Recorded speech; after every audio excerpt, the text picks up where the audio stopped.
Okay. Hi.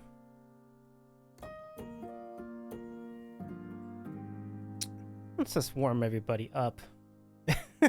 I mean, see, when I say warm people, I don't need to warm most people up right now. It's very hot around everywhere, except where I am.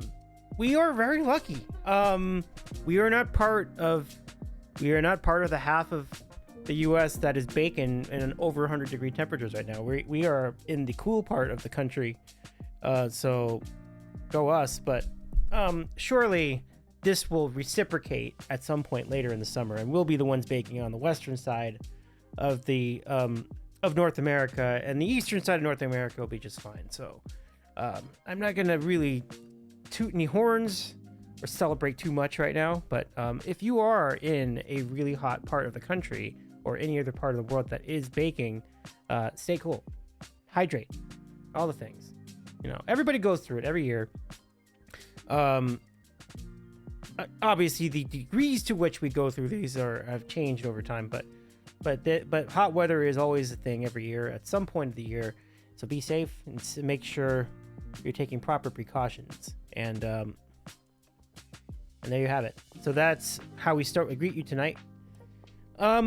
This is just a kind of a short-ish stream, just to chat and chat. I haven't had a chance to just sit down and talk in a while, so it's actually I'm actually looking forward. I was looking forward to this today, and so welcome everybody. Nice to have you back here on the Sandwich Show. The aim today is just to break down a few things that have been happening. I'd be glad to chat some additional travel logistics for terms of that Canada trip that's coming up in August, and I can chat a little bit about how the nutrition thing is going. Pretty well, though I would say that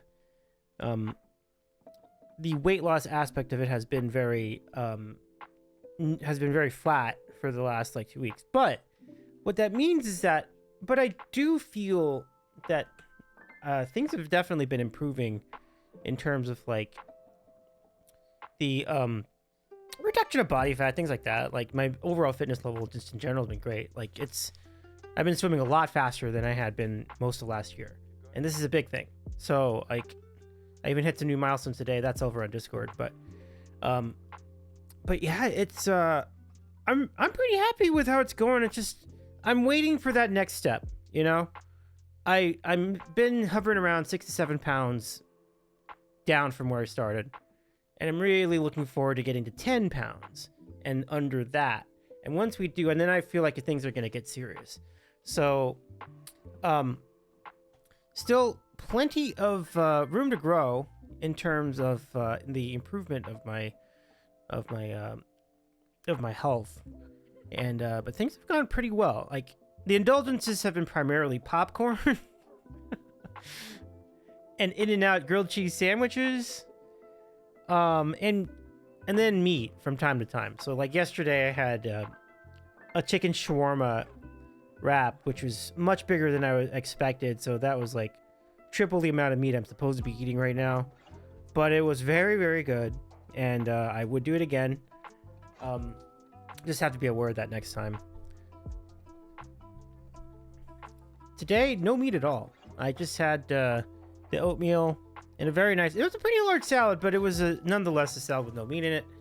What I did was I went to the grocery store and got some shredded cheese and added the cheese to the salad, which improved my enjoyment of it a lot. I'm it was good with the beans and the dressing and the lettuce, but having the cheese too, I think that was very, very helpful to my mental health. So I'm grateful for it. It's not that much cheese, but it makes a big difference in terms of how much how it tastes. So I'm pretty happy with that. It worked out all right.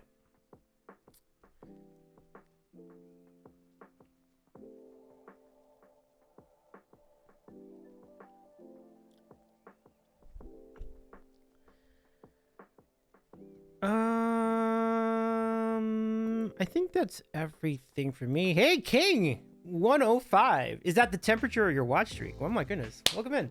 It's good to see you. Congrats on 105. Nice to see you. How's it going? which also means 450 extra points. That's beautiful. Does that number go up if you get like more, if the streak gets longer? Like, does the streak give you even more points? That's a good question. Like if it gets to like 200 or 300, like, do you get like, is it worth 1,000 points like that? They should do that. Like, I don't know how they would do it, but I feel like if you can, I think you should. Twitch should do that. Answer that question, yes. Yeah, I figured. Yeah. So you're not quite in that part of the country that avoided the heat wave. All right, we are though. We are lucky. Like, it's even Las Vegas is kind of lucky. Like, if I were to look it up right now, let me go look it up. Las Vegas is 93 degrees. That's very cool for that area. For this time of year, it's actually pretty cool. Like, it's really not that hot.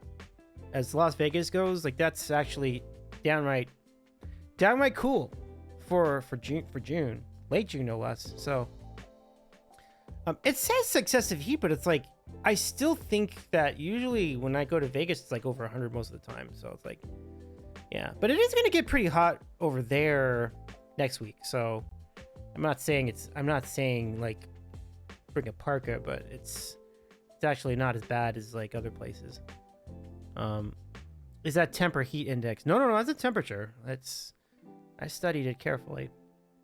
But the lows are also pretty low. It's like 72 and 73, which, you know, isn't too bad for Vegas. Like, you definitely have seen worse, certainly in August.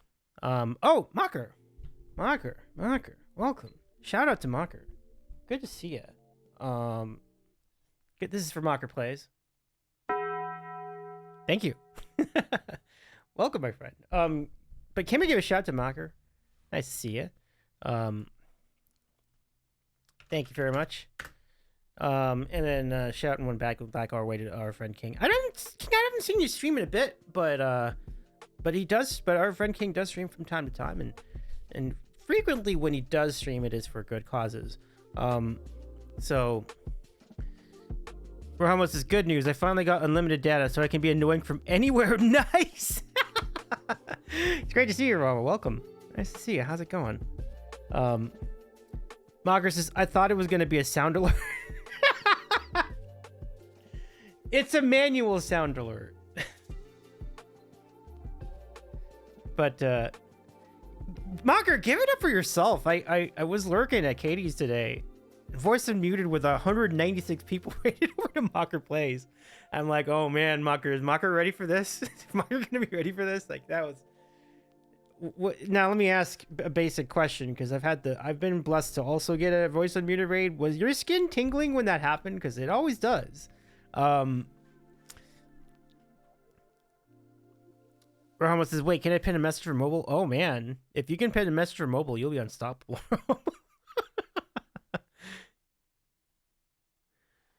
I didn't realize that. So you didn't have unlimited data before you started this new plan. That's interesting. Yeah, I'm on unlimited data as well. When I switched to T-Mobile, unlimited data became a thing for me too. So it's like it's a great asset. So the only thing stopping me now is the battery. So, which is significant. Like, his battery still is only gonna keep you active for like maybe like 3 to 4 hours. But if you're using it, if you're streaming, yes, you know. But if you're just like texting, maybe not. Maybe you can go longer. But Mocker says, my brain definitely stopped working, and then like 40 minutes later, Brenda came through. What? Are you really? Wow, you had a day. You had a day. My goodness. Well, congratulations. That's fantastic. I hope you got a lot of new follows out of those 2 raids. It was supposed to be just a chill Monday night. Isn't that always how it works out though? Like, when you're streaming and you're like, this is just gonna be the chill stream, nothing gonna happen, and then all things happen. So perhaps foreshadowing over here too. But as of right now, it feels like it will in fact actually be just a chill stream. And I'm actually here. I'm looking forward to it. It's like, hey Prestige, good to see you. Hi Davey, hi everyone. Hello Prestige. How's it going, my friend? Welcome. Wait, Mocker, question. Speaking of chill, like, what is the temperature? And you can give it to me in Celsius. It's fine. I can convert it. But what's the temperature where you are right now? So it's like, I don't know, like 3 or 4 in the morning. Is it still pretty warm? Like, out in your part of the world. I think one of these lights is too light, too bright. I don't know which one it is. I think we're just gonna ride with it today. The ring light on this side of me is dying. When I'm when I turn it on, I let down the cable that has like the switch to turn on the ring light, and then it goes out. So what that means is like the cable's probably starting to wear out, which means it's time to replace this ring light for $12.99. But still, I believe it is time. This ring light, actually, the ring light on this side was the first ring light I used when we started the sandwich show way back, 4-ish years ago. So I've had this in continuous operation pretty much every stream since then. So think of how many streams that is. It's like 300. No, 300. Probably like 700 streams by now. Like if you think about all the years, all 4 years, right? I mean, I would assume the sandwich show does like 100 streams a year. So yeah, maybe it is 300, but I feel like it's easily more than that. Mocker says did have some charity going on, so those raids help bring in like $400 for a great cause. Oh my goodness, that's amazing. Currently at 3 a.m. it is down to a nice 16 degrees Celsius. Okay. Let me do that conversion. 16 degrees Celsius. Okay. Yeah, that's pretty good. Yeah, that's on par with like what the west side would get. The west side would probably be about 16 degrees Celsius at that hour. At this time of year. During the fall and winter, it's going to be cooler than that, but 16 degrees Celsius is about right for that time. Hey, Rothgar! Good to see you. Hope you're well. The heat finally went away yesterday. Oh, good. Okay, yeah. Yeah, Europe was getting it hard, too. Europe was getting beaten hard by the heat. I saw that, and it's like, holy crap. We're just, like... So I was reading other people, like, talking about how hot it was, and I'm like, oh, man. I better get all the fans ready for tomorrow. But then it was, like, 77. I'm like, okay, well, I guess it's not that bad. And even, like, LA proper was, like 80-something. I was like, okay, I guess it's not that bad. In fact, it's weird. Like, Thursday last week, we had Thursday off for Juneteenth. So I was in the Valley. And the Valley was cool in the morning. I was not ready. For me, it was very strange. Because, like, usually by the time you get close to July, it's starting to get hot. And it was like, wow, this feels good. And so the weather is actually pretty good. So we just ignore us for like the next week because like we're gonna be very annoying. But eventually it's gonna get hot just like that over here too. So like there's nothing to celebrate because it's just gonna be the same thing just later for us. So, Rothgar says I can't stay long as I am melting with a humidex of about 47 today. But I wanted to pop in and say hi. Wow, Rothgar, that's incredible. I don't think that's good, right? 47 is not good. That's in Celsius. So that's very not good at all. Like that is quite ungood. But it's great to see you, Rothgar. Before you go, I do want to show you something kind of interesting. So every time I stream, I seem to have made an adjustment to this Canada trip, and today another example. This is Ottawa. I think you know it well. I've been trying to figure out how to integrate a side quest to Montreal during this trip, and I think I may have solved the problem. Instead of getting a hotel in the outskirts of Ottawa over here somewhere, I've decided to get an Airbnb in the city. So I looked up a couple of them, and it is about here. Here's Byward Market, and it is a little bit south of this area. But somewhere in the vicinity here, in this like little area, see where this is the Century House bed, like somewhere here, I believe. Now what am I looking at? I think it's no. It might actually be over here. somewhere in this general vicinity. So from here, between anywhere in this square. All right. So this square, I found an Airbnb, and the Airbnb is next to a parking structure that charges only $10 a day for parking. So I've decided I can just stay in this Airbnb for 2 nights, Monday night and Tuesday night. By doing so, 2 things can happen. One, now it's going to be risky, and I'll explain why it's risky in a minute. But two things can happen by staying here. One, I can just walk back from the proposed Heart and Crown gig instead of driving back, and so that means I can go to town on the drinks, and that excites me. So that's good. That's part one. And actually, there's a third thing that can happen too. But part two, the bigger part, is by staying here for both nights. It means I only have to drive when I do the side quest to Montreal. That's planning that for Tuesday. I would only have to drive back to Ottawa, which is nice, instead of driving 6 hours straight from there to Toronto. That would be hard. But the challenge lies in what you do the next morning. I have to get up really early because the flight out of Toronto is like at 12:30. So I have a 4-hour drive from Ottawa to the airport in Toronto. About here, Mississauga. But that's certainly better than driving 6 hours from Montreal straight into Toronto. So I think that's a good call. So the added thing I was going to add to that is, I think in addition to all of this, I have the option of going back to Ottawa for like Tuesday night festivities. So open mics or other events or other live music. Seems like a good call. So there's a lot to gain here, I think, with this move. But it is going to be risky on Wednesday because, like, that's a very thin margin for error. But certainly it's a little easier with a 4-hour drive compared to a 6-hour drive. So let me catch up in chat. Rothgar says Byward Market can be sketchy late at night, but that is Ottawa sketchy, not LA sketchy, so you should be fine. Most of the late night stuff is in Byward Market or Elgin, just on the other side of the river. Okay, good. I'm glad you mentioned that. Yeah. I don't think, and it's pretty clear that the so this is Byward Market itself. It's over here, right about here, right? So it was evident that the Airbnb would be clear over here. But there's still stuff going on in this block too, in this area. So, just like as anything else when you travel, you got to be careful, you know. So I don't want to let my guard down too much anywhere.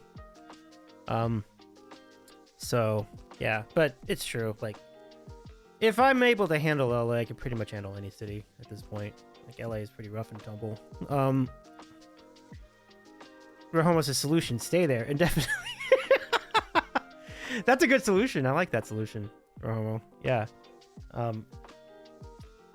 Rothgar says, add an hour for driving on the 401 through Toronto, or add $75 to your budget for driving on the 407. Wait, $75? Is that how much it costs to drive? Is that what the tolls are? Why is it $75? That's crazy. Rothgar says, that is in the university area, so it should be more or less fine. Okay, good. Good to know. Yeah. Yeah, I think the two, I felt similarly. I think the route I would want, if money weren't an object, I believe I would want to take 407. This is 407 over here, I think. Where is it? Or was it which is the one that goes this way? Okay. Yeah, 407, that's it. So the 407 is charged per kilometer and it's done by a private company that is gouging everyone. Oh man. I probably have to take my chances with the 401 then. That's fine. I'll probably just do that then. Yeah. Here I am. Okay. I'm gonna bring myself down over here. There we go. Just a bit though. Toronto at the toll road. The 7 is a good drive and free. Oh yeah. Oh, okay.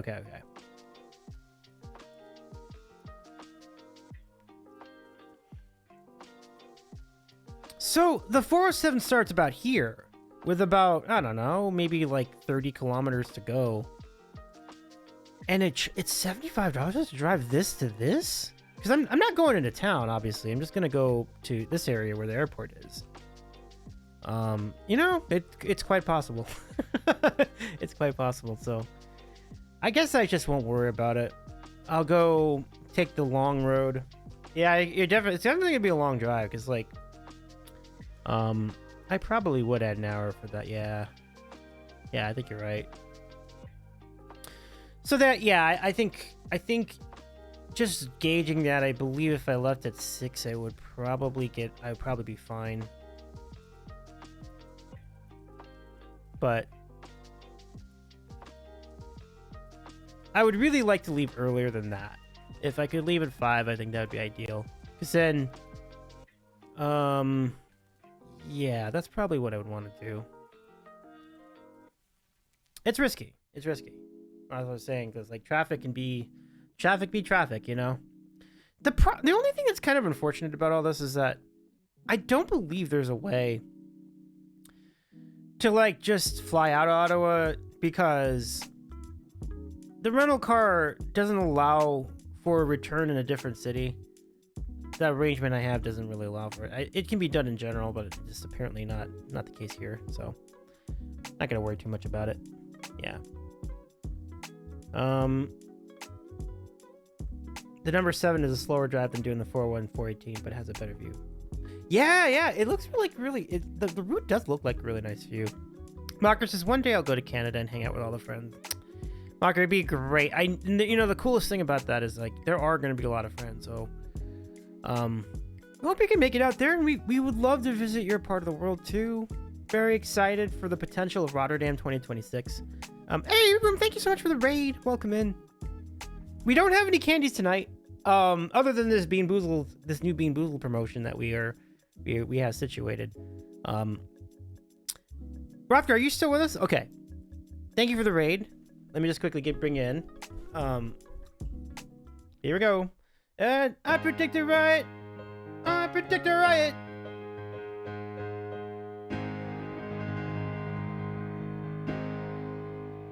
Thank you so much. E-Room, how is your stream? How's it going? How are the words treating you? Peekaboo says, no candy?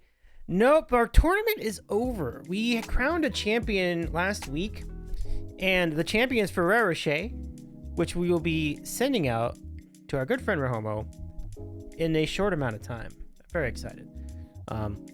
Yeah, follow our good friend E-Room Kim. Thanks for the raid, my friend.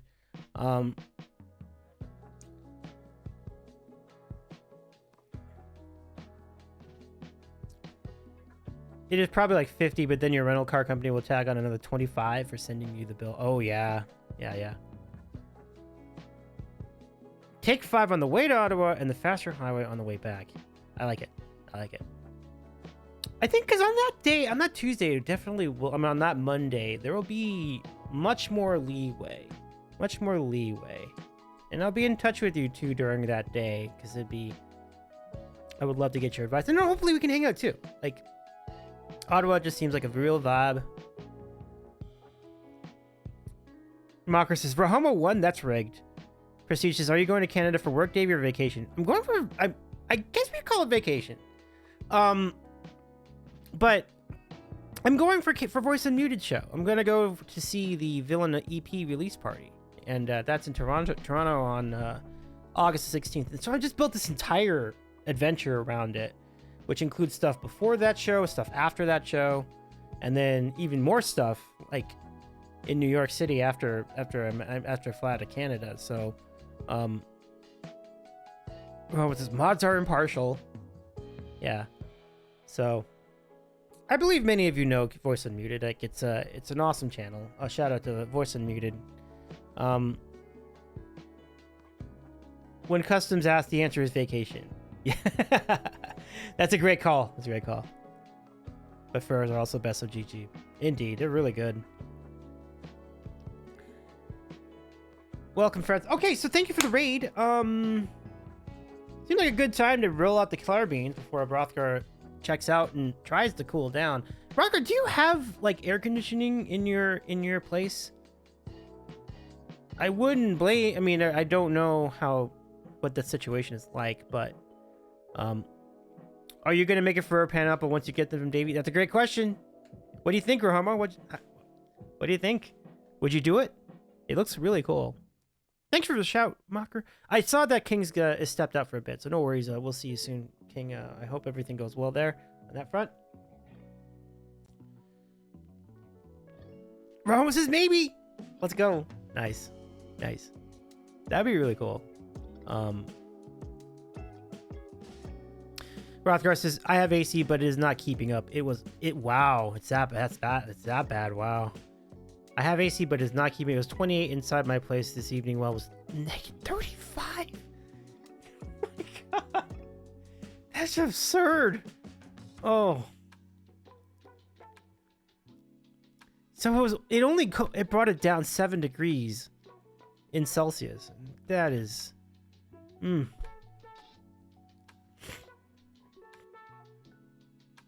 It's not, and in Ottawa, it can't be it's not just the temperature, because, like, obviously there are higher temperatures than that, but the humidity, I'm sure, is a factor, too, so that is, yeah, that's not desirable. Okay. It was closer to 40 during the day. Yikes. Oh, that's right, that's at night, damn. That's definitely an East Coast thing, because, like, in California, we don't get... Rarely would it be higher than like maybe 82 at night. Usually it cools down quite a bit at night, but you still have all the heat left over from the day too. So it doesn't, if it's particularly hot, it doesn't really matter. But generally it cools down significantly from daytime to nighttime. In the East, doesn't happen. It's still hot. It's warm. It's muggy. You know, it's crazy. Rothgar says it was also rather humid. The humidity adjusted temperature was above 48. Oh, gosh. If it's getting close to boiling point, that's not good. So, yikes. Hopefully it cools down for you all up there, too. This is something we have to all think about. Like, when we do travel, like, could there be another heat wave like that when we get there? There's no telling. And that just creates a whole new set of, challenges. So, it's always going to be something I'm looking at whenever I'm planning travel to anywhere in the world. Let's show you this. I took out the address. I ripped off the address from the box just so I don't dox myself. But this package was furnished to me by Clarepix. Clarepix is a brilliant photographer, singer, guitar player, musician, and overall great streamer from the world of Twitch. Please follow Clarepix.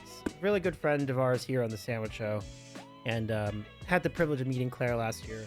Like, just a genuinely kind, really warm-hearted soul. It's incredible stuff. Well, Claire did recently celebrate a birthday a few weeks ago, and during that birthday stream, Claire attempted the Bean Boozled beans, and yeah, it was rough, as it would be for anybody. But Claire offered to just send what was left over to my address, and you're like, this is a phenomenal opportunity to institute a new feature to the channel. So these beans are Claire's beans. These are Clarepix's, sent to me by our lovely friend Claire, and now. Are you welcome? How's it going? 5 daily streak. Let's go. Yee indeed. Congratulations. Congrats. Thank you for your 5 stream streak. Rothgar says, if we have another heat wave while you are here, I recommend going to a bunch of museums. Great call. But let's just hope that doesn't happen, though. That would be a damper on things for sure. It might increase my incentive to go, like, to the Toronto Blue Jays game, because that's air conditioned in there. It would decrease my incentive to go to Montreal, because that would not be fun. We'll see. We'll see what happens by then. So I always gotta look out and see what's possible in the world. But you, so good to see you. How you doing? Hope you're well. We are opening a new set of beans sent to us by Clarepix, and I used to sleepy day today. I got you. I hope you're staying cool as well. Okay. We're slowly getting to this. Okay. I have completely mangled this box. All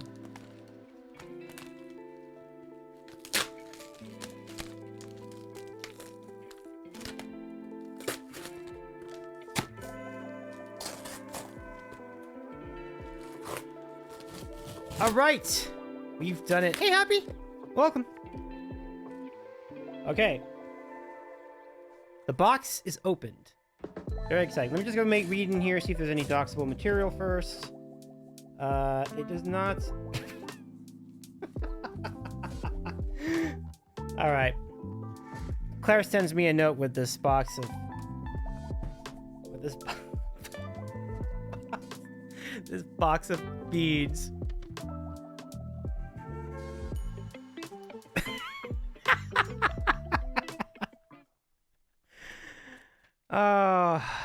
You're an original, Claire. Thank you. It's okay. I forgive you. I should. I'm gonna tape that to the wall. It's the box's fault for obstructing the beans. Yeah, classic Claire. Absolutely. It got mangled because it dared to keep you from spilling the beans. I know. Well, here are the beans themselves, perfectly wrapped in bubble wrap. Still has the tag on here. Coming all the way. Oh my gosh, you can smell it. So I need to, what I need to do is I need to figure out how to differentiate this from this one from the regular ones. Because these are Claire's, these are the Claire beans. These are the regular beans. All right. So I need a sticker to properly denote this situation. Now, I don't want to use this sticker. This looks like Aaron. You see, this is a raccoon. This looks like Aaron. But it's the perfect sticker to use, but I don't want to use it because I want to keep it. I just want to keep it. You could write on the tag. Maybe write on the tag is probably the sensible choice. I think that's a good idea. Write on it with a marker. Yeah, okay. I think that's a good idea. Good idea. So let me go find.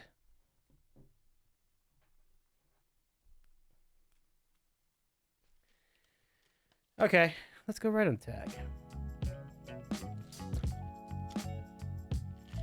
I can also write on this label.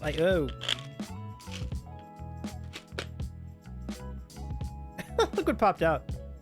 Toothpaste bean. You know what? Fuck it. I'm gonna have the toothpaste bean. I'm gonna have one bean I can enjoy. There we go. So I write on the tag. The Claire is sorry beans.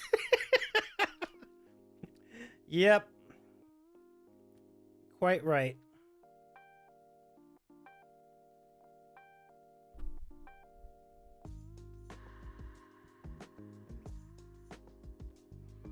Okay.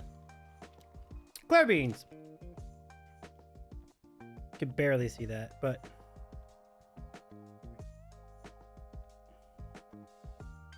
and then I'll write it again over here so I know these are the ones.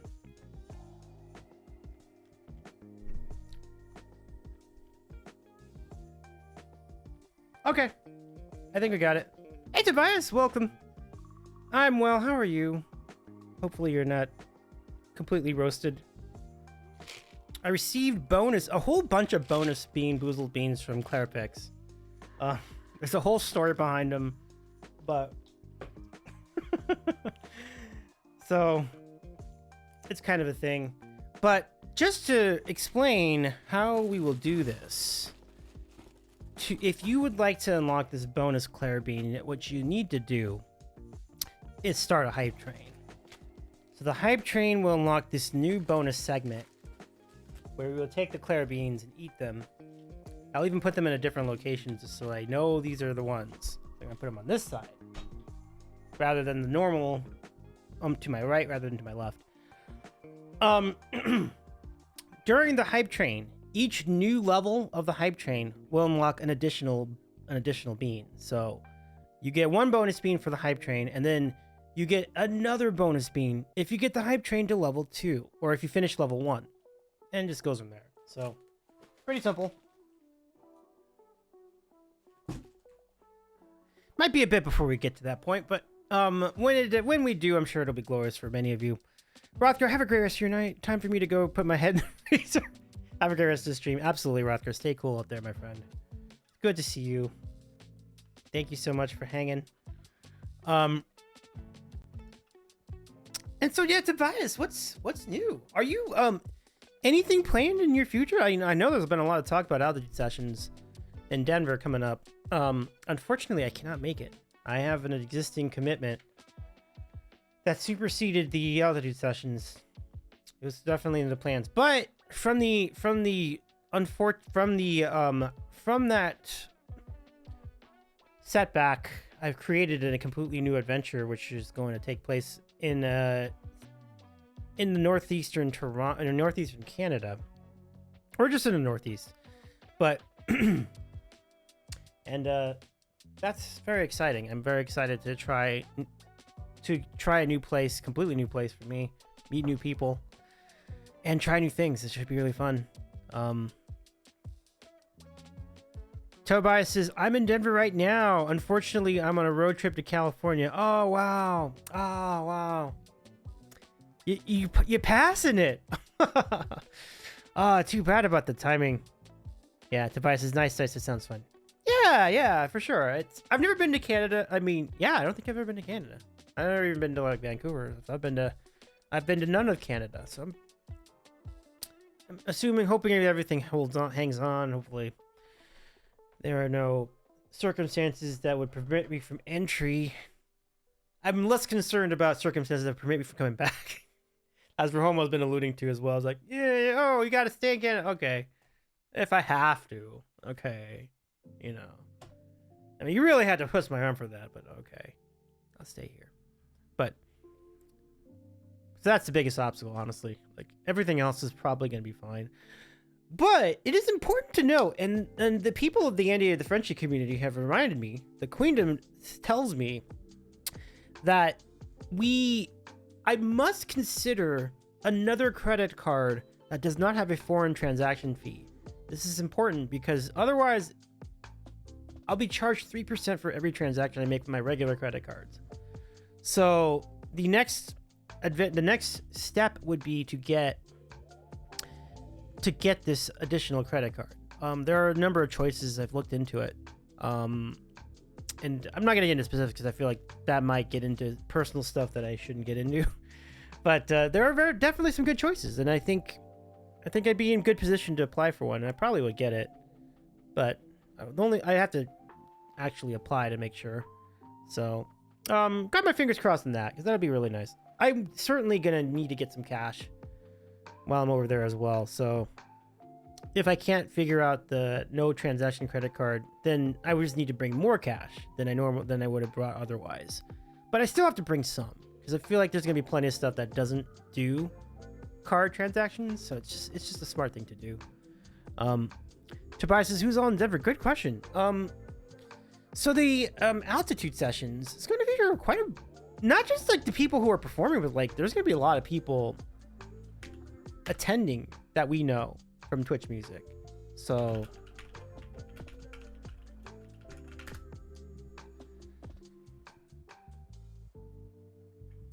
let me go look this up. I think Loudly Inclusive's website will have it.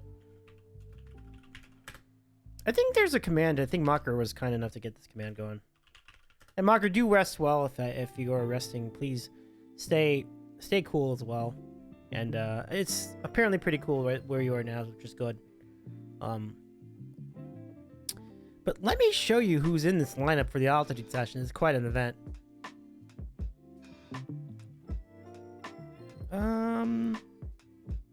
Oh, this is great. Okay, here we go.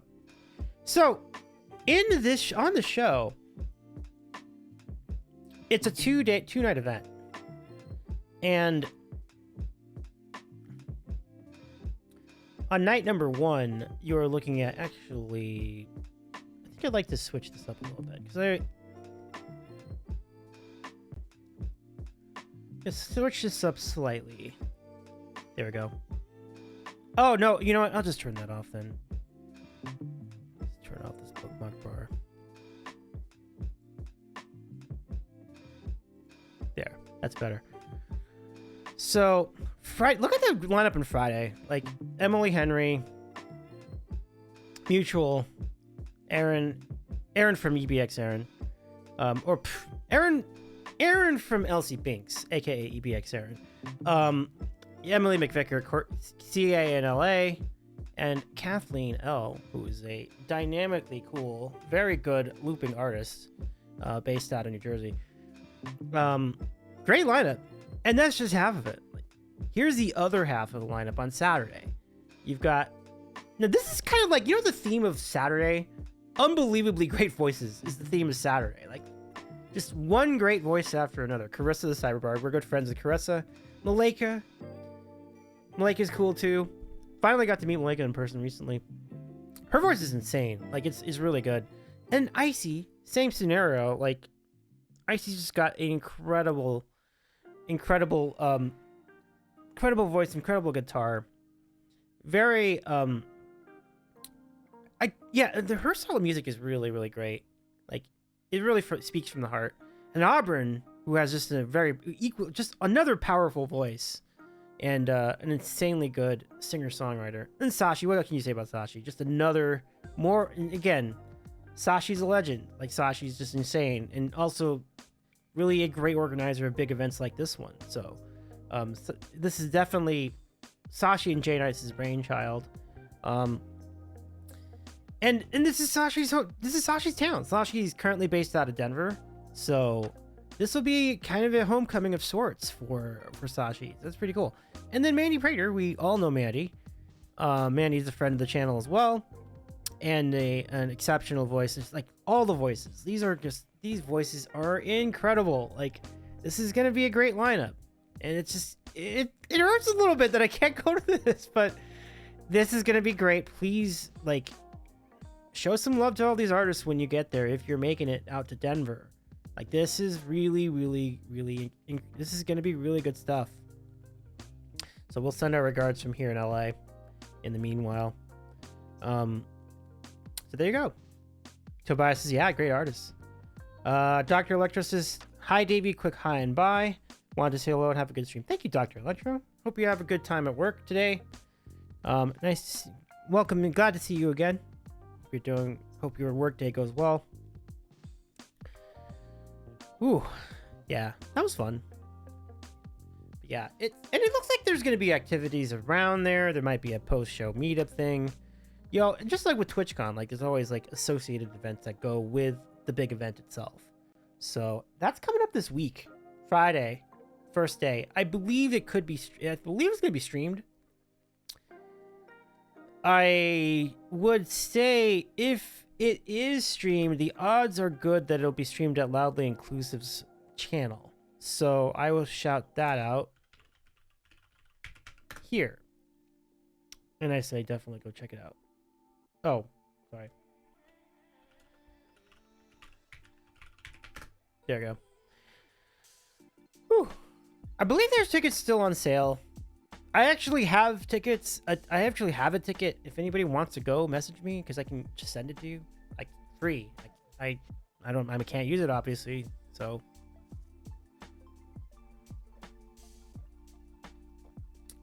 Give me a holler. It'll take some connections and things, I think, on the Dice app to get it going, but I believe it can be done. I was offered the option to send to anybody else, any other contact on the Dice app, so it should work. And I'd be glad to do that. Like, if nobody can claim it, that's fine. But I'm like, if somebody needs a ticket, I'm like, just take mine. Like, no charge, no fees, nothing. Just take it. Like, I'll give it to you.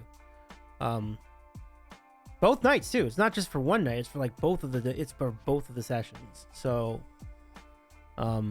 yeah, I was committed to this. I tried everything I could to make it happen, but some things you just can't. Sometimes it just doesn't work out. Yeah. But again, silver linings from this. hopefully there'll be another altitude sessions, and maybe that'll be one I can attend, and it might. And I imagine if there is, it'll be an equally great lineup. So I look forward to seeing how it goes, and I'm wishing everybody to have great shows once they're there.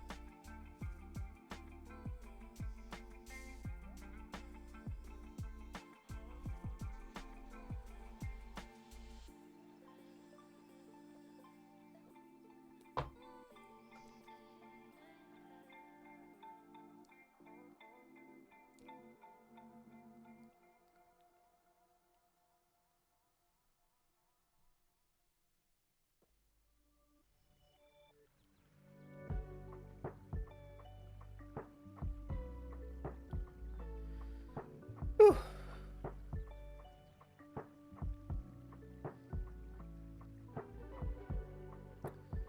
So so Tobias, really quick, as far as your road trip, like are you there for work or for vacation? I'm happy to report, Tobias, that the weather right now in California is very, very good. So you picked a good day to come out here. I think it could warm up by the end of the week, but I still don't think it's going to be quite as bad as it's been on the East Coast. So you might be all right. I'll double check that. No, it's not going to be that bad. No. The hottest day in the next like 7 is going to be 81. So like things are good. So hopefully we're not, it's like I said, it's gonna change. Like it's going to change. It's inevitable. Like we will have the 100 degree days pretty soon. Like probably next month, in fact, or perhaps in November, because that would be very on brand for this decade. In Arkansas was for pleasure, Bay Area, Cali for work, starting a new job. Oh my goodness! Congrats on your new job, Tobias. Phenomenal. Got you. Well, good deal. Oh no, Trina cries. It is currently 45 degrees Celsius in Ontario. To really put that in perspective, it is almost 10 o'clock p.m. over in Ontario. That is brutal. Oh man, I am so sorry. I hope that the air conditioning can provide at least some relief in your home. But I'm also really pushing hard for that to not be repeated in August. Certainly not to that degree, because if it is, that is going to really change things for potential meetup scenarios that weekend. Trina says, yes, luckily I live in a basement, so it is cool. Oh, thank goodness. That's interesting to know. I didn't realize you lived in a basement. That's pretty cool. But I guess technically the majority of Canada does live in the basement. Going by dinosaur logic, but still pretty cool. That's pretty cool.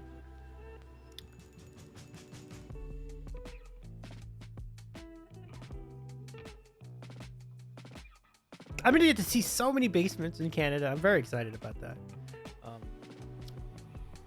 But it's good to see you. Let me give you a shout out to Taki Trina Tunes. It's lovely to have you here. I know things have been happening. It's been...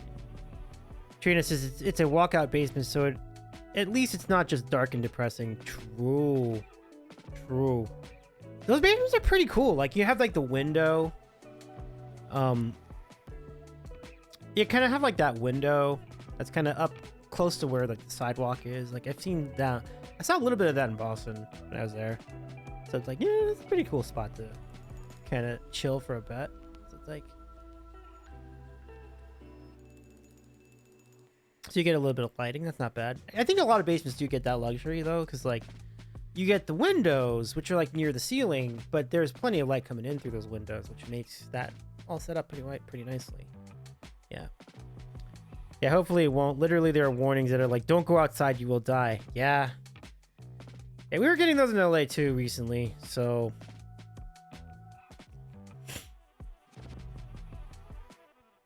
And I'm sure... like places like Phoenix and Florida are no stranger to it either. Yeah. So I'm like just hanging on to this. Like, I think we got a good thing going with our or 70 to 80 degree weather, like, yes, we accept your 70 to 80 degree weather. We will like take advantage of the 70 to 80 degree weather as long as we can. A walkout means basically the door is the backyard, so we are definitely. Oh, okay. Because it's still technically a basement, but not underground. Oh, sure. So it's like the building's like on a hill then. We had a little bit of that walkout situation. We had a walkout basement at the Airbnb we were at for JevCon. Same situation. It's like, so the ground floor, or the main floor, if you will, was kind of on this hill. So like you enter from the hill on the top, but because it's on a hill, the quote basement level really was on the ground floor. Because like you walk out in the same scenario, it's like it's a backyard. Like it's technically just the first floor, but since you had that hill, it's got basement vibes, you know? So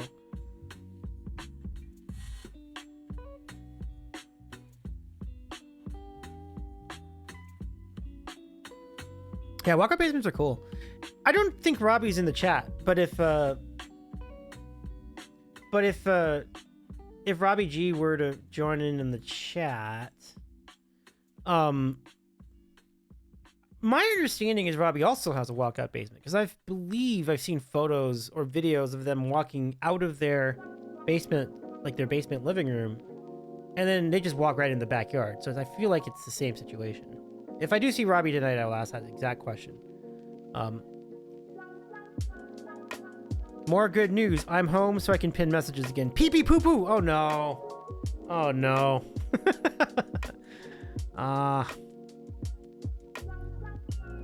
Well, I'm happy for you though, Romo, for that. Trina trying to ban Romo. Trina says, I wish I could have joined for Thursday, but this week is very much Trina has no idea what she can commit to. Hopefully I can join a future karaoke, especially Broadway. We'll definitely do this theme again, or something like it. So, Trina, thank you. I do hope that things settle down for you too. Yeah, I haven't done a whole lot of promotion for it, but the Broadway karaoke on Thursday coming up is gonna be really good.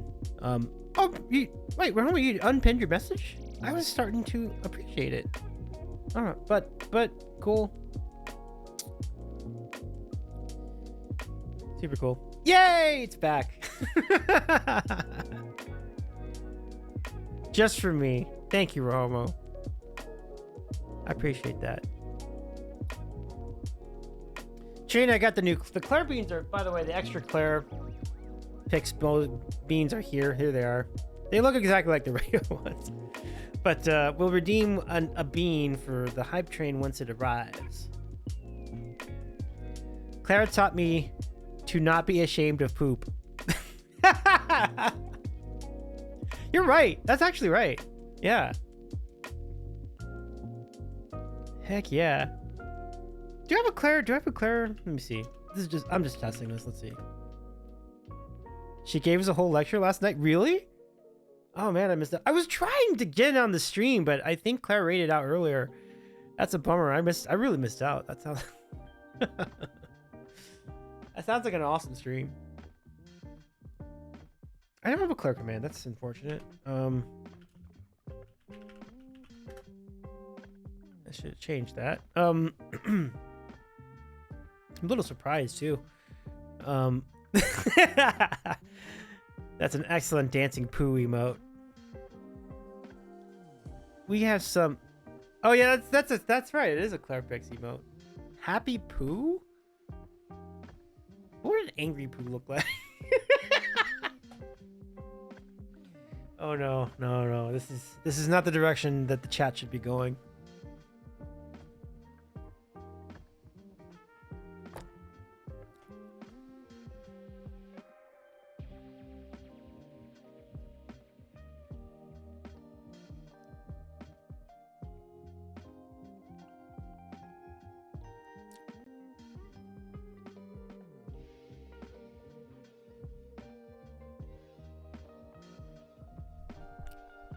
Trina, question for, well, this is not just for Trina, but for anybody.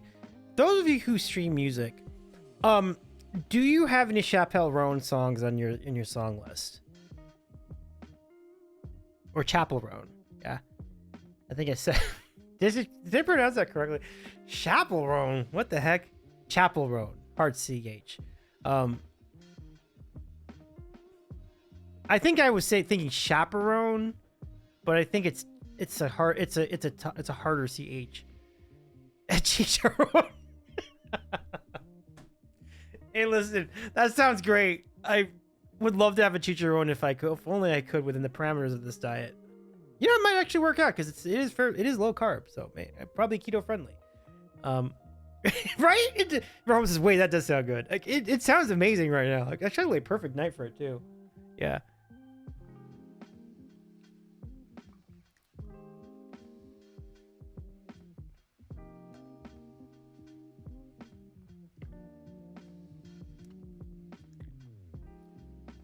Trina says, yes, I have 2 or 3, I think. I particularly enjoy doing Pink Pony Club. Great song. Yeah. That's a good one. If you want to get people to sing along to your song, like Pink Pony Club will get the job done. That's pretty cool.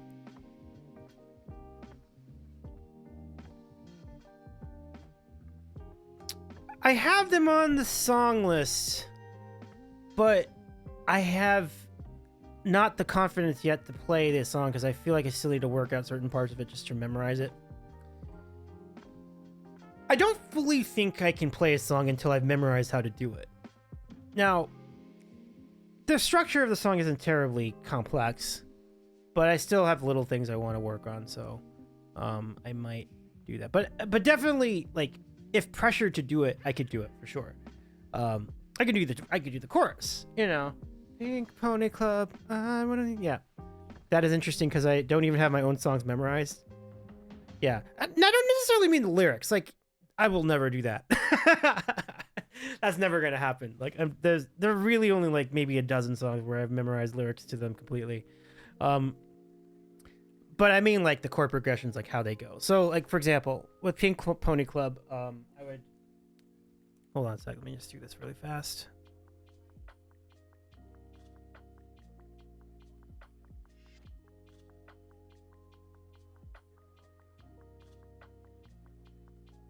I'm still here. I haven't gone to break.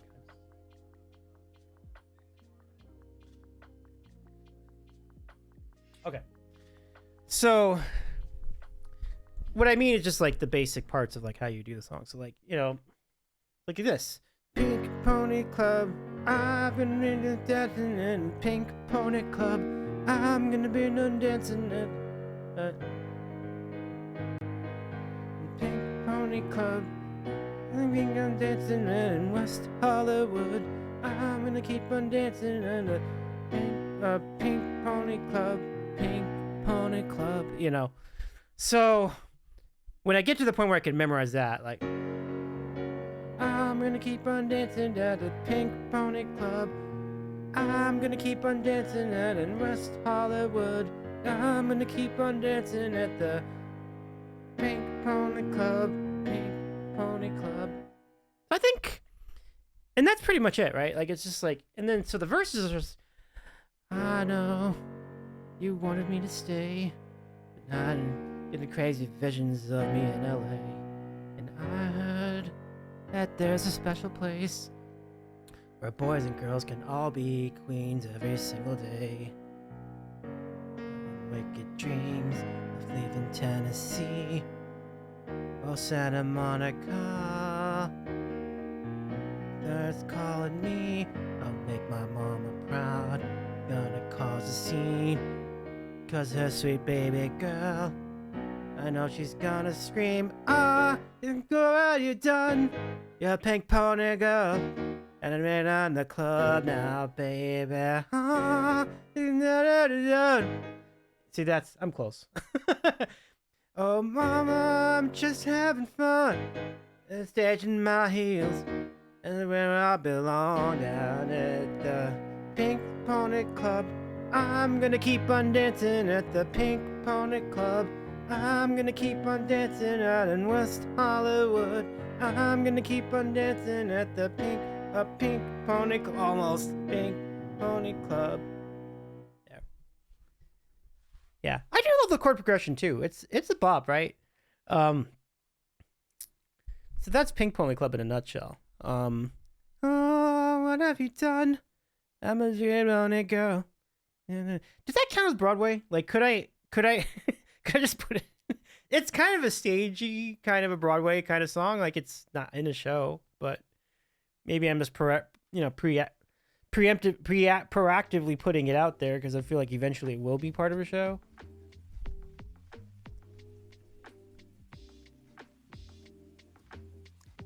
Bro says nope. Yeah, that's fair. I guess that's fair. I'm really stretching it with that. That's okay.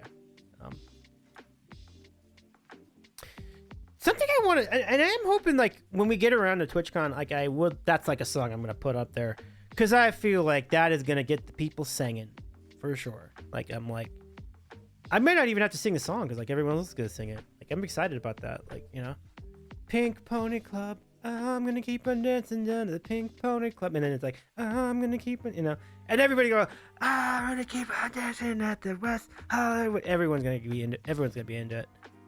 Trina says, I feel like I sing it theatrically because it's just fun too. I believe that's within the spirit of the song, right? Like, Chappell Roan is really all about theatrics, I think. Tremendous talent. Like, I looked at like the shows coming up for Chappell Roan, which I'm sure are gonna be like $800 for a ticket, but there's one in Mexico City, and then there's a few others which are nowhere near me.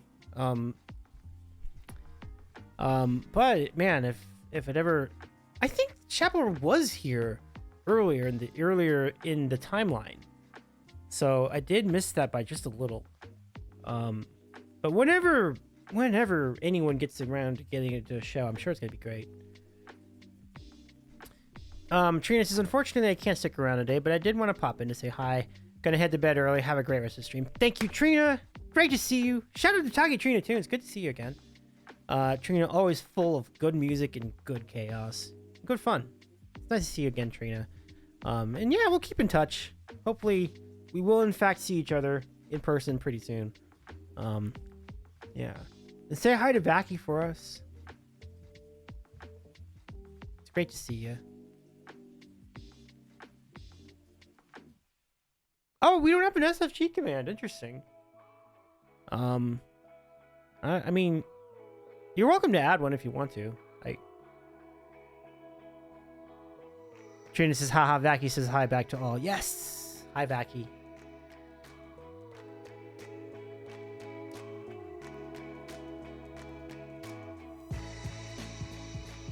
So yeah, Rahoma, I mentioned it. I mentioned the nutrition plan. Like, I did have a minor cheat day with like a lot of extra meat that I didn't intend to eat, but overall I've been pretty solid. Even during the weekends, I've been like pretty good about choosing what I eat, things like that. The swimming has been very, very good, and I think this is going, which is a good indication that the diet and nutrition plan is going very well, because that was a big objective. Like, I wanted to get faster with my swimming, and at the pool I've been hitting some much faster paces than I've ever done. Certainly the fastest I've done in at least 5 years. It's true. Like, so one length of the pool, I consider one length of the pool a lap. So 25 yards from the beginning of the pool to the end of the pool. So just going one way and then coming back would be another lap. Some people would consider a lap to be both of the lengths, but for my purposes, it's just one length of the pool. So in the beginning of 2024, so this is a year and a half ago, I was trying to get each of those laps I was trying to swim a lap under 40 seconds. And at my absolute worst condition, when I was the most out of shape, so it would have been several years ago. This has been like 2017. I was easily way over 45 seconds each lap. Not good at all, not good. But in 2024, I got it under 40. I'm like, this is great. And then my asthma flared up, and I'm like, crap, I can't swim that much anymore for a while. And I was just like, so I went back into running. I developed allergies to pets. I believe the allergies to pets have subsided. I don't think that's a thing anymore. I think I'm doing okay. But it's probably because I just got back into exercising regularly. But in the middle when it was happening, when I was having these allergies, things were really bad, my bad reactions to like pet hairs and what have you, I was committed to just, okay, we're just gonna run because running I know is good for my asthma. So just running, and that's all I did the rest of the year. But I really wanted to get back into swimming because I just enjoy it a lot, and it's really good for building muscle strength. Like, I wanted to build strength too, so I was doing that more. So yeah, this is like when I started this 25-pound challenge. This is what I'm calling it, a 25-pound challenge. When I started the challenge, this was my first concerted effort to swim on a regular basis, and not like 2 or 3 times a week, but like 3 to 4 times a week. And since I started in on it, we have been doing very well. So yeah, so now we're under 40 easily, sure. And today I was hitting 32 and 31 on certain laps. Like, yes, this is going fantastically. So I'm very happy. I'm very happy with that aspect. I think that's a very good sign. You know? Yeah. Asthma, I know, asthma is not the best. I know there's a few friends of ours who, oh, Steggy, what's going on? Thank you for the 6 months. Holy cow. But thank you, Ramos. This is awesome. Yeah, I'm very, very happy with how that's going.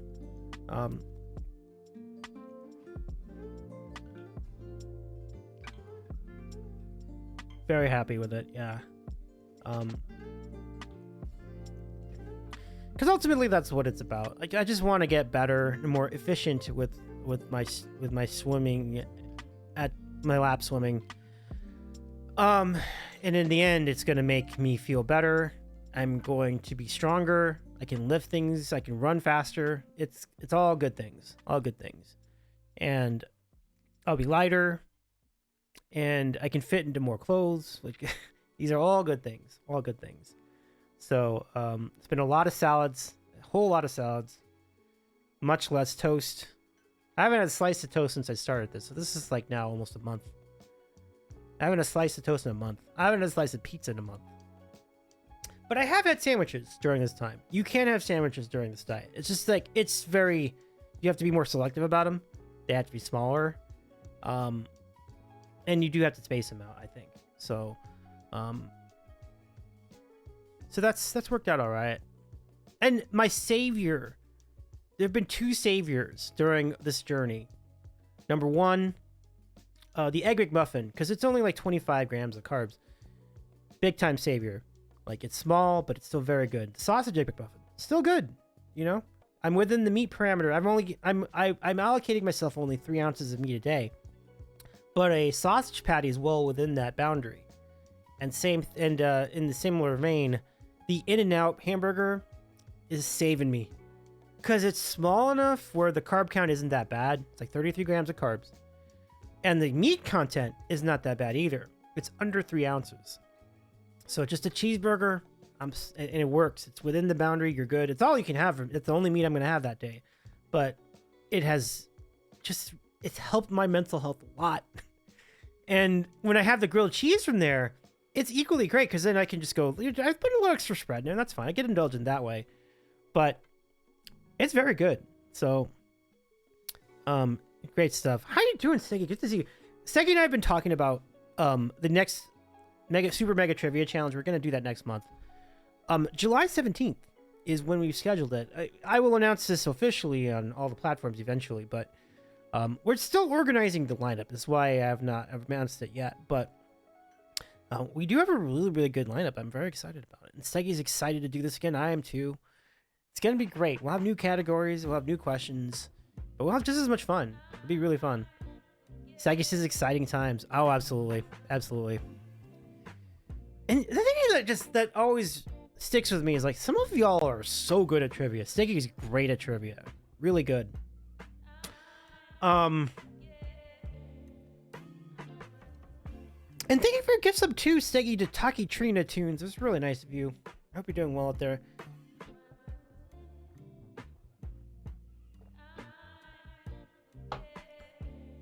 You know, what's really fascinating, tremendous about the Altitude sessions. Steggy mods a number of our friends on Twitch these days, and some of our friends are going to be represented in this lineup for Altitude sessions. But in particular, I point your attention to our friend Icy, who I know is good friends with Steggy and Steggy mods at Icy's channel, and that's an exciting gig for Icy. Like, I'm really wishing Icy the best of success as well. It's great stuff. Great stuff. Did we give a shout to Steggy Music, by the way? Please follow Steggy. Like, Steggy's the dude. Incredible voice, my friends. Like, oh my gosh, we got another raid. Thank you for the raid, Bill Larkin Music. How's it been? How you doing? What's good? Look at all these, like, I can see some familiar faces in the chat. Abraham, I see you. I see you reporting to Rock. What's up, Abraham? Let me know next time you're in LA. We should catch up for sure. And I'll do the same if I'm ever in your part of town, or part of the world. Friends, good to see you. How's it going? Hi, Amber. Steggy says, Icy's just one of my favorite humans. She's one of the most authentic and real people I've met, and she has a great sense of humor. It's so true. Bill says, hi, Davey. I can't hear you because we stream from Logan Arcade, but I hope you're having a great night. Bill, thank you. Great to see you again. We'll take it from here with your Larroquettes. Have a great rest of your night. I hope that show went great. If you can read my mouth. Yeah, so definitely hope the show went well. Abe says, I will absolutely let you know next time I report it. Yes! Let's go. Yeah. I owe you at least a few drinks. And it'll be good times. Yeah. Definitely. Okay, let me bring you in. Thank you so much for the raid, everybody. So good to see you.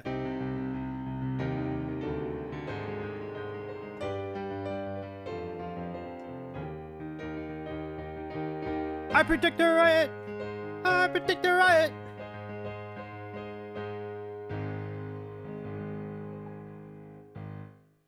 Thank you so much, y'all. So yeah, shout out to Bill Larkin Music, who's just one of the all-time great parody improv singers of the world.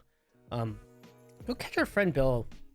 And if you are in Chicago ever, you must catch one of Bill's live shows. He does many live shows throughout the week.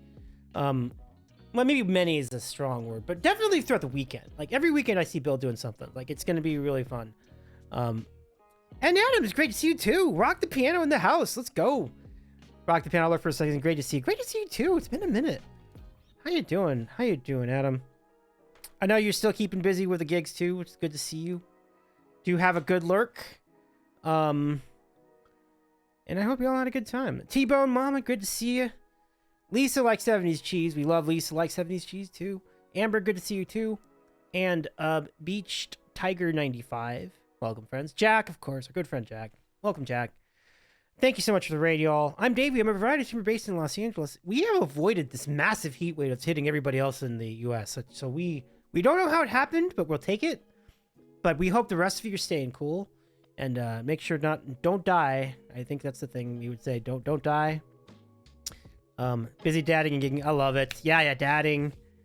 Dadding is big. By the way, belated Happy Father's Day. That's right. Rock the piano. Happy Father's Day to you. Your first one, right? That is, what an honor. That must have felt great. So kudos to you, my friend. Yeah. Yeah. Oh, the second. Baby's 27 months now. Wow. Oh, time really does fly. That's super cool. Well, I hope it was a great Father's Day. And yeah, thanks for stopping by. It's really nice to see you. When just a few moments ago, I was sussing out the different intricacies of Pink Pony Club on the piano, and it was a fun one. It's a fun one to play because it gets people singing along, and I know anytime I see it played at a piano bar, inevitably the rest of the crowd will sing along with the song. So it's like it's in a very short amount of time, Chapel Roan has taken a song and made it an instant piano bar classic, and it will be for the end of till the end of time too. It's a great song. 27 months is 3 Twitch babies. Yay, yay. Hey, Tuba! What's good? How you doing, Tuba? Been a minute. How you all doing, friends?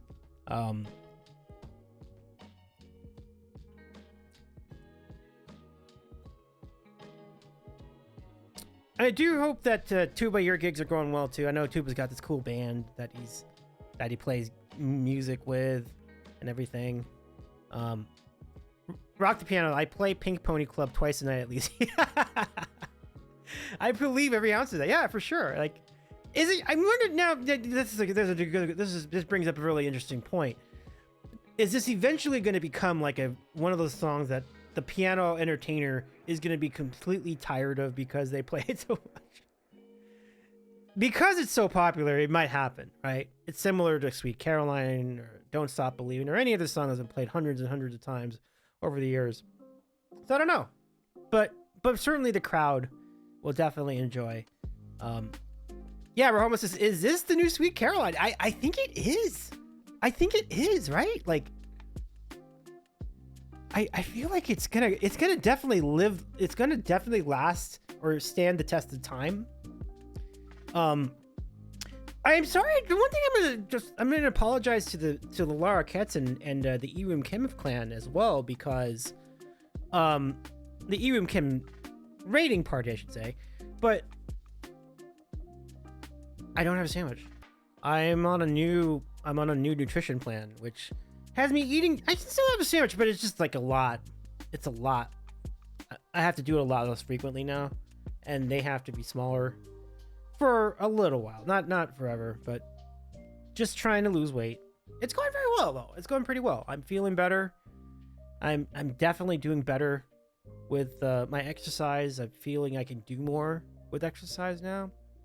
I'm a lap swimmer, so I've been doing a lot of that lately, and that's gone very well. Like I've gone faster than I've swam in at least 5 years. At least 5 years. Might be like 8 years. That's how good it's gone. How well it's gone for me. Jack says you can still be Davey is rating a sandwich. Oh, that's great support. Thank you, Jack. I would definitely not hesitate in that either. I would recommend those of you who like sandwiches to follow me on Instagram, because I definitely recommend sandwiches on there all the time. Plus other foods. I'm like, I see reels in my algorithm and I'm like, this looks really good. So I put them into the Instagram stories. Like, most of my Instagram stories is just me sharing other people's like creations, you know, pizza and tacos and pasta and just foods that I will eat vicariously through social media. It looks really good, you know? So it's as big a reason to follow the sandwich man on Instagram as any. Like, if you need recommendations, like, ooh, what sounds good to eat? Like, the one time I saw a Chile Relleno taco, it looked amazing. I was like, I wanted one so bad. And I obviously couldn't have one right now, but once I've completed the weight loss challenge, I think I would try it. Amber says, "Aw, it's okay, Davey. We don't just love you for your sandwich." Thank you, Amber. Yeah, I think the cool thing about getting to all of you is that I picked up on the idea that the chat was not strictly asking for sandwich content. And that made me feel good, because I'm like, oh man, I appreciate you, that you enjoy my company more than just food. Like, that's good to know. So that definitely was really cool to find out. I didn't know. I thought I thought people would be outraged and leave. Like, where's your sandwich? I'm leaving. Let's go find another channel. Like, so I'm grateful to you. Thank you.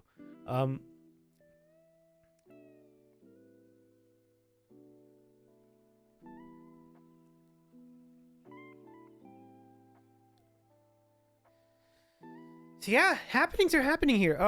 We have our next interview coming up on Wednesday. So those of you who have known me for several years know that I do interviews each week on the channel. This week's interview is gonna be a good one. We are gonna be hanging out with Cast the Human, who is a brilliant singer-songwriter based in the Toronto area. And I think that's right. I think I have that right. Well, it's certainly based in Ontario. And we always have a great time chatting with each other and chatting wherever else.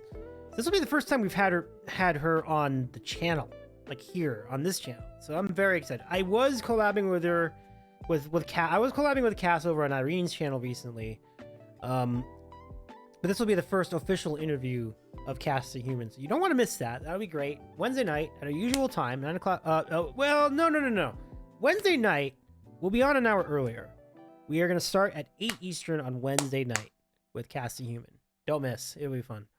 Tubas has got a split. Hope to see you RL soon. Same here, Tubas. Let me know when you got another gig coming up with your band. I'd love to check that out. Good times. Jack says, there are many sandwiches, but only one Davey. Jack, that's nice of you to say. There's only one Jack Dossel, too, by the way. Thank you, friend. By the way, does anybody want to request a song? Throw one in. Oh, the thing is broken. Let me fix that situation.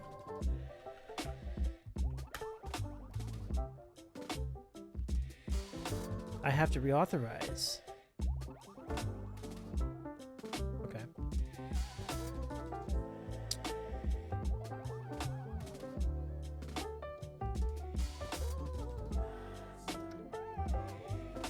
Oh yeah, Bill. Have a good night. Rest well, my friend. Good to see you. Jack says, actually, there are two. One is in San Diego. Actually, Jack had Dossel has two clones. Nice. I did not know there's a Jack Dossel in San Diego. I should meet that Jack Dossel. Hey, Jack Dossel in San Diego. Did you know about the Jack Dossel in North Carolina? What is your opinion on sandwiches? You know. Okay. Yeah, let's go find him, Rahomo. Let's go find him. Okay, so if any of you from the raid would like to request a song, I say go for it. Jack says, yep, he actually has or had a website, like the old 90s count. Oh, nice. A little Mindspring website, or GeoCities, right? Like GeoCities? Phenomenal.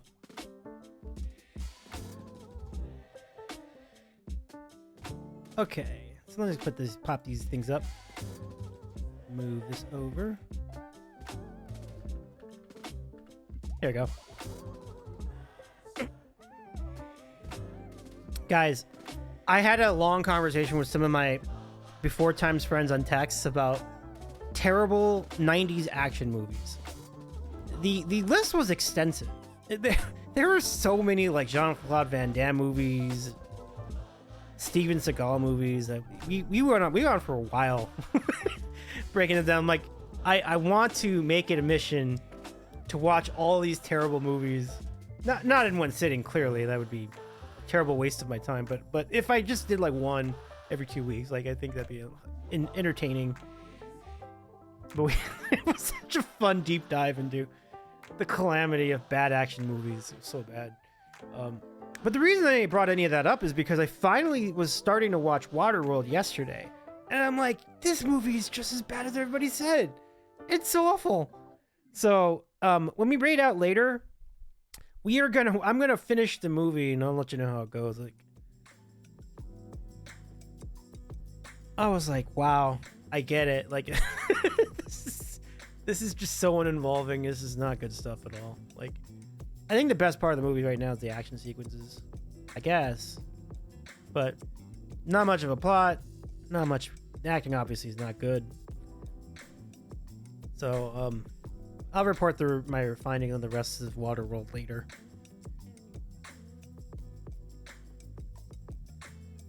The Kevin Costner one, yep.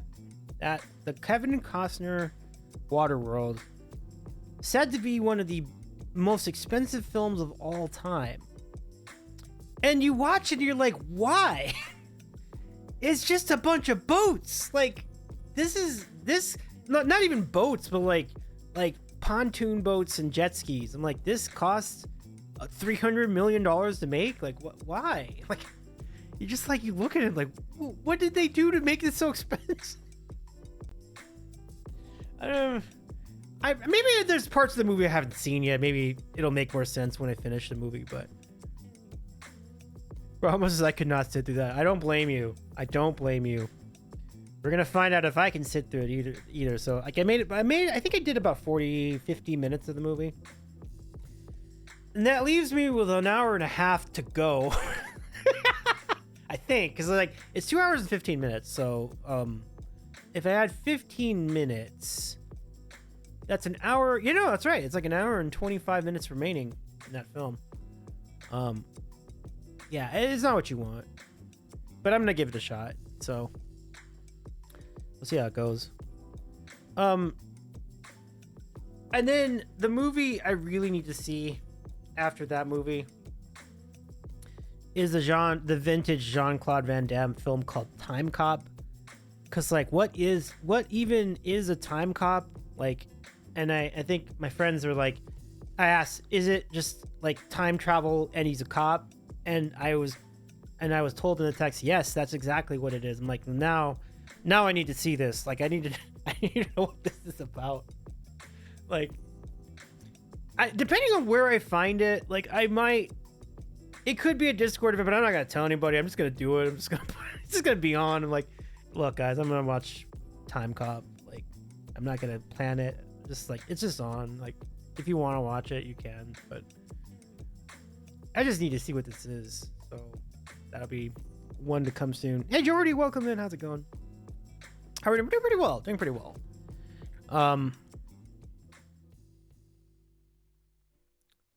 Yeah, doing all right. Nice to see you, Jordy. But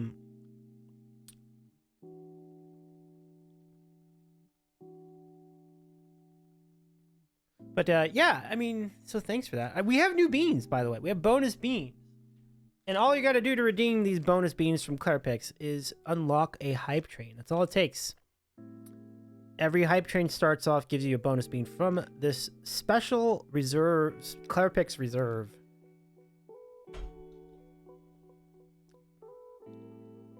And a reminder for everybody in our chat, we also have a karaoke night coming up on Thursday. We have a special Broadway edition of karaoke coming. So all the more reason to come back and check all that out.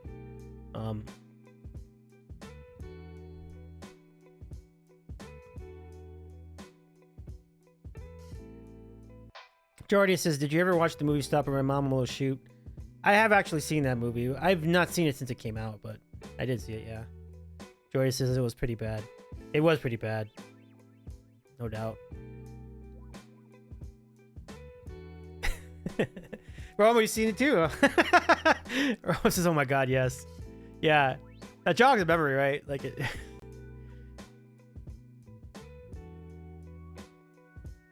That's another category of movies, like buddy cop movies. Like, you saw it in the theater? Oh man. I apologize on your behalf. Did you make it through the whole thing though? I wonder. I mean, it's not that bad. I feel like you could make it through the whole thing, but Ramos is barely. I hear you. I hear you. Here's one that I'm not sure if everyone's gonna agree with me on. You want to just talk about bad movies, right? I believe it was Keanu Reeves. There was a movie called The Walk in the Clouds. Like it took place in like some kind of a farm. It was not good. My family loved it though. I remember them talking about how good the movie was, and I was like, it was not a good movie. So we were not seeing eye to eye on that, and that's why I'm making the point, because I'm like, maybe I'm the only one that thought it was a bad movie, but to me it was. So that's completely random. I don't think anyone even remembers that movie, but it did. It was probably just a couple of years before The Matrix. So, and after that, Keanu Reeves just kind of took off like a rocket.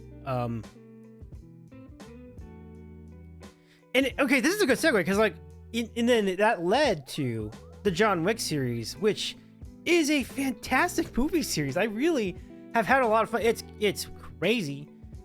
You need to make sure you brace yourself for these movies, because they get really violent, but they are very fun. And so recently I went to see Ballerina in the theater. Like, wow, that was good stuff. Like, and now it's like making me want to go back and watch the other John Wick movies again. It's like, it's very good stuff. Like, I mean, don't get caught up in like plot, character development and stuff like that, but just enjoy it. Like, it's silly, but it's really good. But it's really fun. Yeah. Jordy says, my favorite movie of the 90s, The Matrix, so innovative for its time. It was. Yeah, absolutely. Absolutely.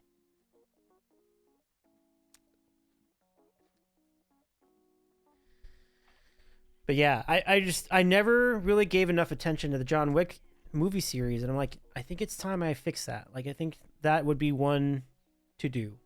And the perfect movie for popcorn, you know? So like, Something I will definitely do down the road. How many of you saw Turner and Hooch? That was with Tom Hanks many years ago. Silly movie. Good times though. Good times.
Annie, welcome in. Good to see ya. How's it going?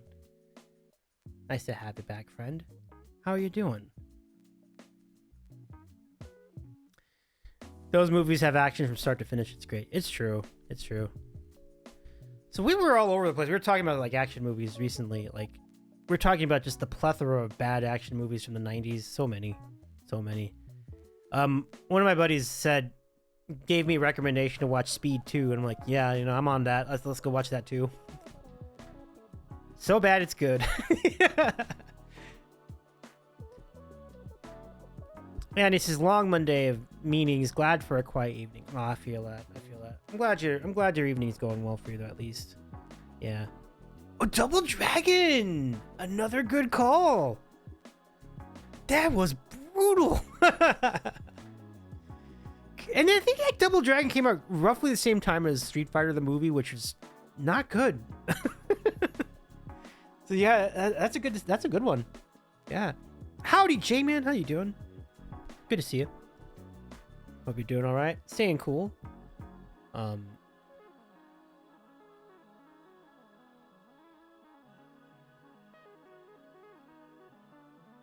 are you ready for Thursday? Are you ready for Thursday? Very excited.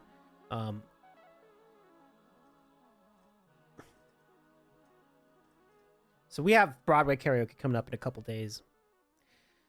Very exciting topic. A lot of us have our first song figured out. That second song, we're probably gonna wing it, and that's okay.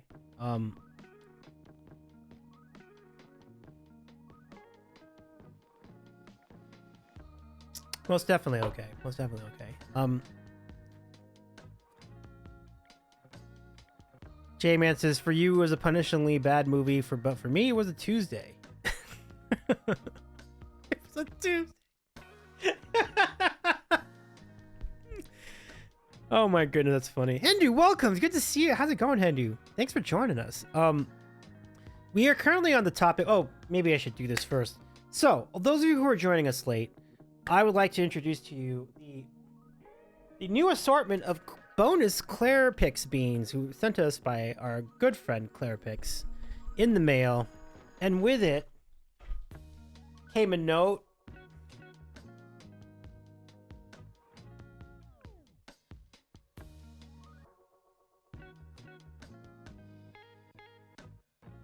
It's perfectly all right. It'll be all right, Claire. Thank you though for your concern. I'm glad to hear that, Jen. It's great to hear. Have you stayed under 100 degrees today? I think is the next question. I know that most of the East Coast has been getting killed by this heat wave. Are they all the same beanie flavors you tried about? Yes, exactly the same. It's the same. I believe it's the same edition and everything. So, nothing particularly notable about the flavors, but they are extra beans, and you can unlock them with a hype train. Hendu says, I think we hit 98 degrees Fahrenheit today. Felt way hotter, though. We are humid. Ooh. Yeah, the humidity is a big factor. So, kind of a good news, bad news situation, but the humidity is rough. I've experienced it whenever I've been out east, principally in New York. Those humid days are not fun. Yeah, humidity sucks. Like, certainly 90 degrees of humidity, that much worse than 95 degrees without the humidity. And not pleasant, but certainly better than the humid day. Yeah. And he says, meanwhile, it's been surprisingly cool here, relatively speaking. Yep, me too. I think most of the West Coast has been pretty cool. It's been pretty average at worst. It's like we've been very average. We're definitely not having, like, I would even consider this today to be cool, for sure. And I looked up Las Vegas, and, like, they're having a cool day. 95 degrees in Las Vegas is not that hot at all for that area. And so I imagine Phoenix is or Arizona is in a similar position. A cool, dry 98 degrees Fahrenheit. It's not cool, but certainly there's been worse as well. Ramos' remarks in dad voice, it's not the heat that gets you, it's the humidity. Yeah, there you go. Henry says, but yeah, we broke a temp record for today, and tomorrow forecast is 103 degrees. Gonna get down to 58 degrees Fahrenheit on Thursday too? What the heck? How does that... You know, Henry, when I was in Boston with you, we were barely getting to like 60. That's a little nuts to think about. We went from that like about a month ago to this. Yeah, well, yeah, that was spring. This is something. That's true. Yeah. But I just, when does it change? Like, I'm trying to figure out calculate like when that happened, and I guess it just happened in one day, whatever it was, because like, yeah, Henry says our weather's all over the place. Yeah, it's a little bit like Denver then, because I know Denver's like that too. Yeah. J-Man says, when it was nearly 120 a week ago, 98 doesn't feel so bad. True. Yeah. Indeed.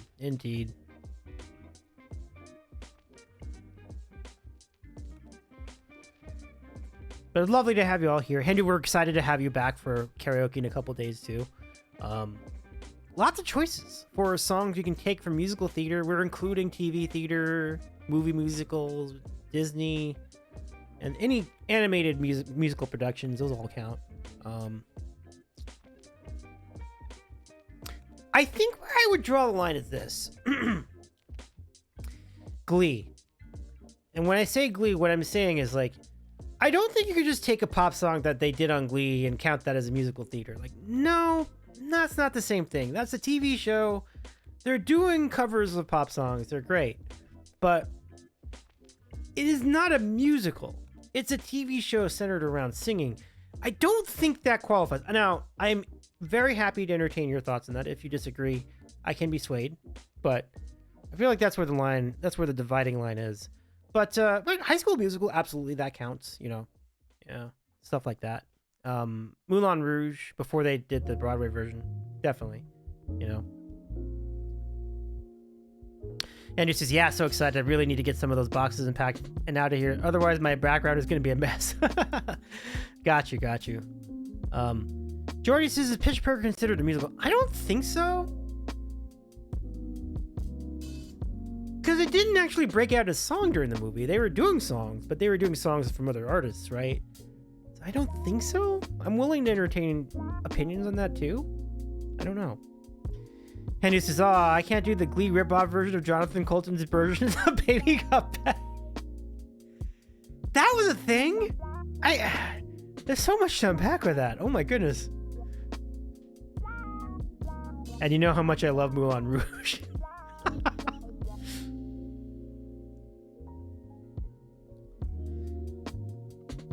I don't know. I gotta think about that. That's a good question. Is Pitch Perfect considered a musical? I'm probably gonna say no, but I don't have a very strong opinion on that, so I'm willing to engage in rebuttals. I think that'd be totally fine.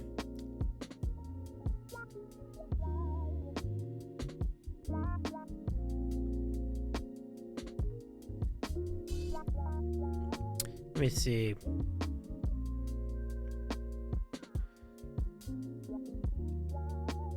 I mean, parody musicals qualify, absolutely. There was one that was on recently, and I cannot remember what it was called. But there was like a series, it was kind of like that. It was like a series on Netflix or something. It was like really fun. Oh, here's another one. Here's another good. What about jukebox musicals? See, that actually, I think that would be okay. So, for example, Moving Out the musical, or Rock of Ages, I honestly think that works because it was used to advance the plot. The song was used. So, okay. So that would be a good argument for Pitch Perfect qualifying because it could be considered a jukebox musical, right? Like, it's just a jukebox musical in the form of a movie. So, if you use that logic, then I think it's proper. It works fine. And maybe that's right, you know? Yeah. Moving Out, Jagged Little Pill, Beautiful Noise. Green Guy, what's good? Green Guy, Pitch Perfect is 10 out of 10. I know, it's a great movie. Last year, I finally got to see that movie. It was so fun. Great movie. Really funny. I agree with Green Guy music, but can I ban him anyway? I'll let you make that decision. Shout out to Green Guy music, though. Good to see you, friend. So Anna Loris' Crazy Ex-Girlfriend. That's it. That's the one. Yeah. That's the show I was thinking of. Yeah. Crazy Ex-Girlfriend. Henry says, just like I would say Sing is in the music. Right. That's kind of what I was thinking too. Like, I think Sing and Pitch Perfect are very much the same idea. Just that Sing is animated. The other one is live action. And then Rahomo giving examples of jukebox music. Moving Out, Jagged Little Pill, Beautiful Noise. Yep. Green Guy says, I saw Dear Juliet, a jukebox musical, and I wasn't a fan. Interesting. Stuart, thank you for your 32 months. How's it going? I want Rahomo banned for my resub. That's funny. School of Rock would be actually, I think School of Rock would be another one. School of Rock would be considered a jukebox musical as well. I don't know if I qualify it. I don't know. That is an interesting question. Jordy says School of Rock is a great musical. I guess you would call it a jukebox musical, right? No, I think that's right. I think that works. Yeah, I think it works. School of Rock should work. It is in the same vein as Rock of Ages, so I feel like that's... Yeah, I think it works. I think it works. Yeah. Boots Cats. Thanks for the resub, Green Guy. What about Hugh Jackman back on Broadway? Oh man, Henry, that's a pull. Based on the premise of the song that E-flat has selected for his musical theater choice, I'm gonna honor Hugh Jackman back on Broadway. It's not pretty, but I do believe it qualifies. So I think we might roll with it. I probably wouldn't endorse it, but I think it would be qualified, yeah.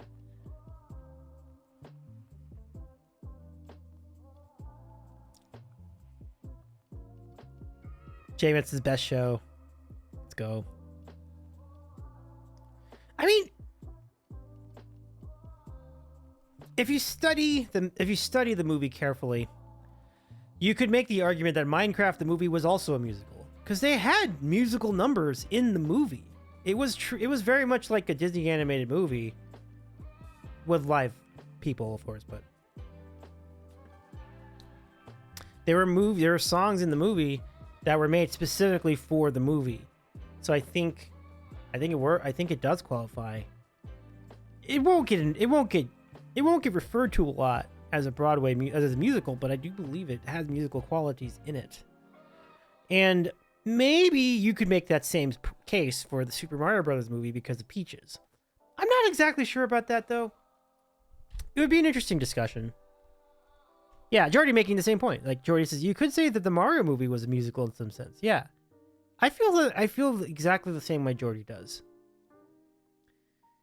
Davey, did you throw popcorn in the theater when he said chicken jockey? I did not throw popcorn in the theater when he said chicken jockey because when I saw the movie, I was not up on that entire subculture of chicken jockey.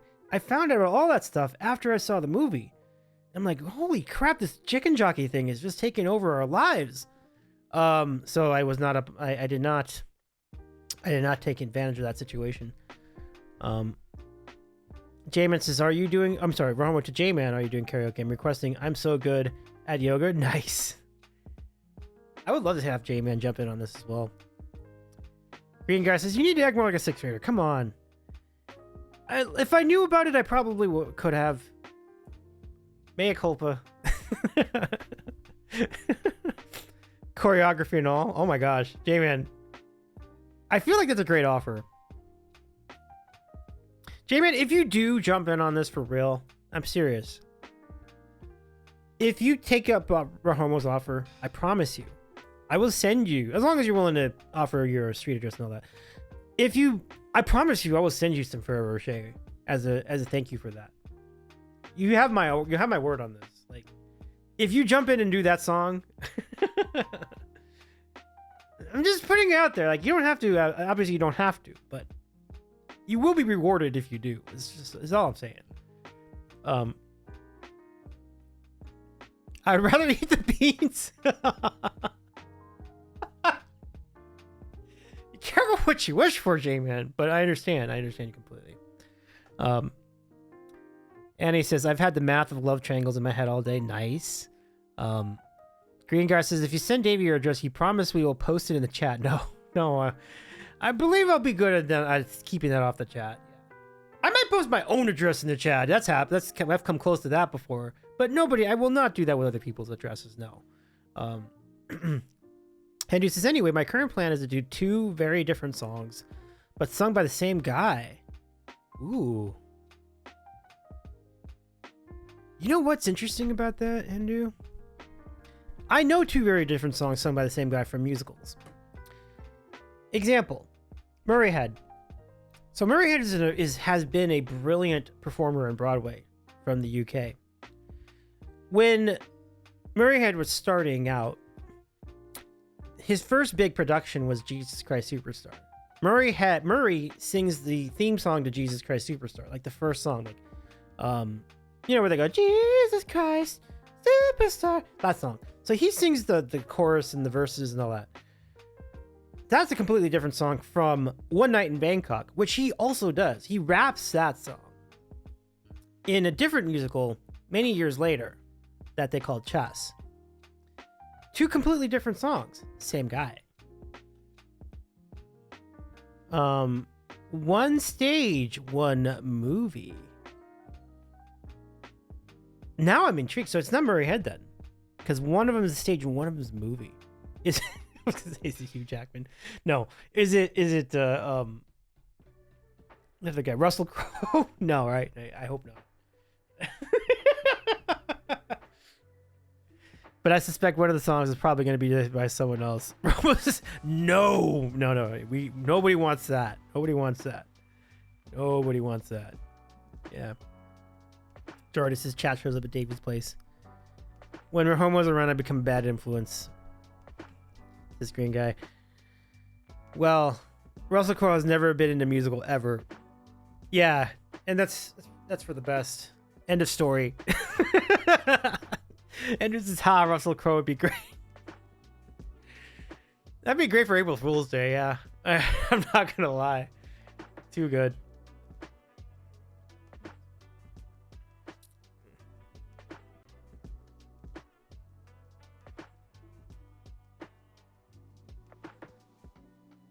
All right, so let's continue to discuss which musicals, what qualifies as a musical, because there's a lot of variety in this classification. Let's see. J-Man says, or Jonathan Groff as King George in Hamilton and Kristoff in Frozen. Aha, a very good example. Ramos says, on an unrelated note, it's weird that they made a Les Mis movie without a Javert. Wow, I didn't know that. That's interesting.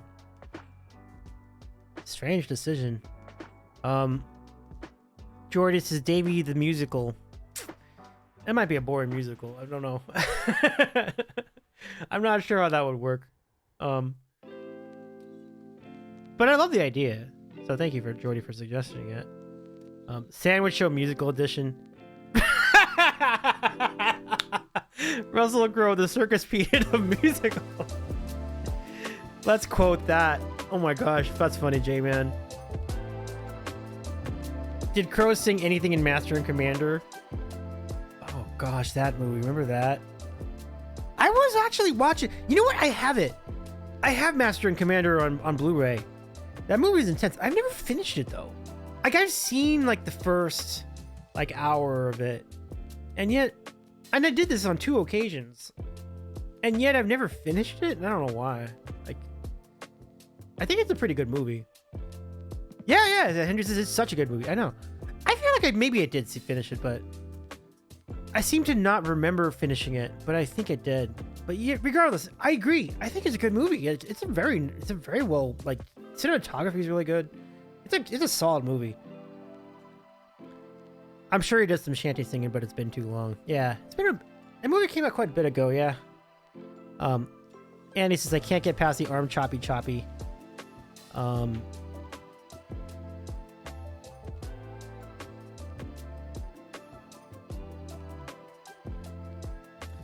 It is, but man, that surgery is brutal, says J-Man. I see. Sandwich Show Musical Edition. Well, I guess if we do that, it might be partially a jukebox musical, because I think I Predict the Right's going to be in the movie, or in the musical there, right? So there'll be some jukebox musicality to that production. Okay, I just need to get some water, so if you can sit tight for just a few seconds, I will be right back. We'll pick it up. And yeah, my throat needs some water, so I shall return in just a minute.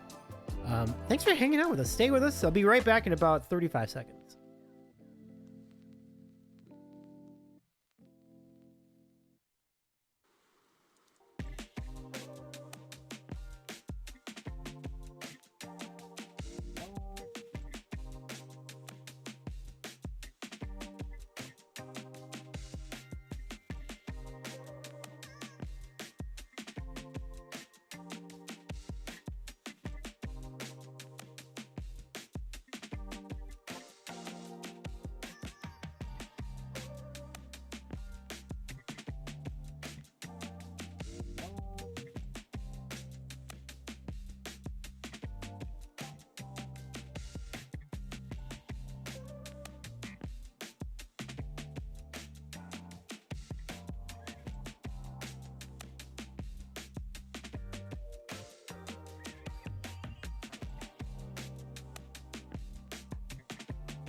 Okay, it took about 10 extra seconds to set up the fan, but we are back. Welcome.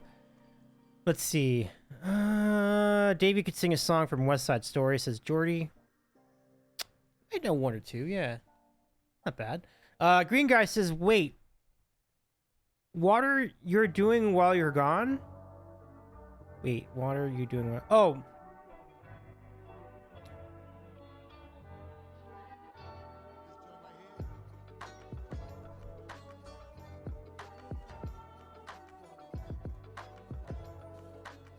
Now can I ban him? Yeah, go for it.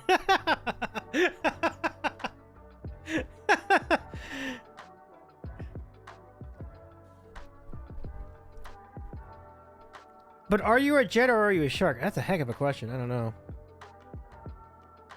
I think I have to be a shark. I think I have that right. I'm trying to remember who was who here. I feel like, yeah. And this is, didn't Groff also do Little Shop of Horrors? Good question. Bahamas says I'm a pepper. Let's go be a pepper. I can be a pepper too.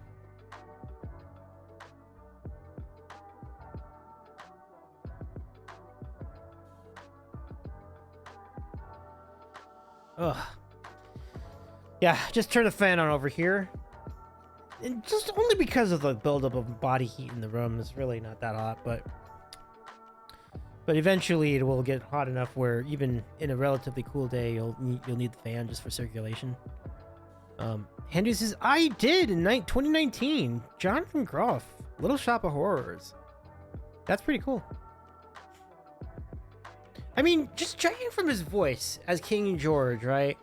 Would he have been Seymour in that movie? Or would he have been someone else? He was Seymour. Good guess by me. All right. I'm gonna give myself a bean. I'm gonna give myself a good bean for that. Give me a toothpaste bean. Let's go celebrate this moment.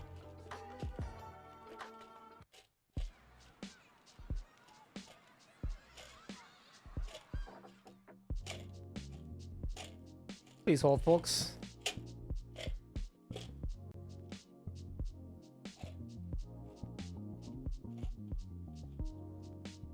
All right, got it. And he says, you gotta watch the clip from the Tonys this year. It was my highlight performance. Wow. High praise.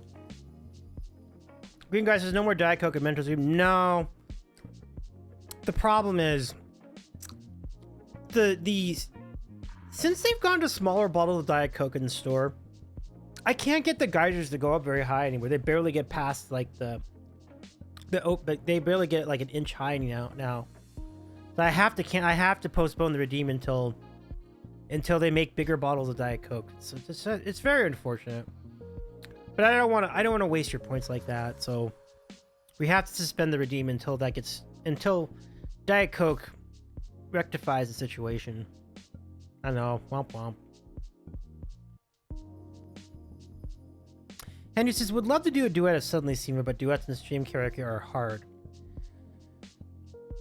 I have the ability to do duets in karaoke because the Carafun system lets you do the voice of just one of the people.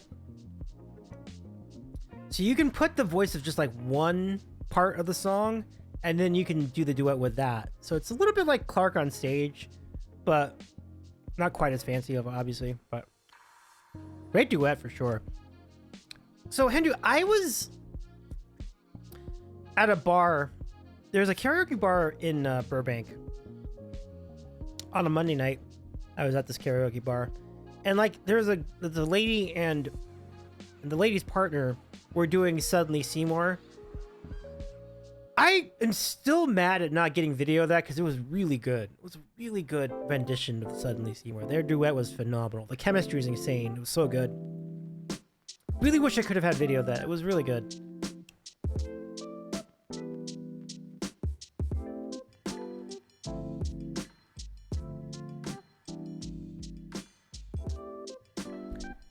Yeah, there's just way too much light on me tonight. That one? Is that the one?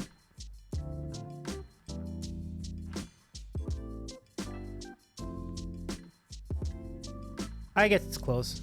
We'll take it. Yeah.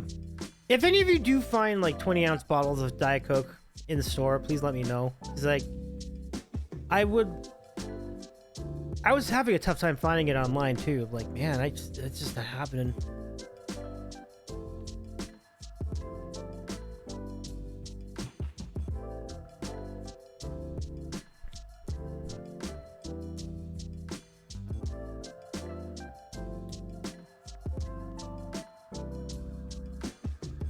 But I remember the old days when those Diet Coke bottles were flying. It was wild. Remember, like, you would just barely put it in, it would go up like that much. I miss those days. I'm not sure how long we've had 16.5 ounce bottles of Diet Coke, but it's been at least 2 years now, and I can't get it to work right. It's really too bad. Yeah, I love that emote.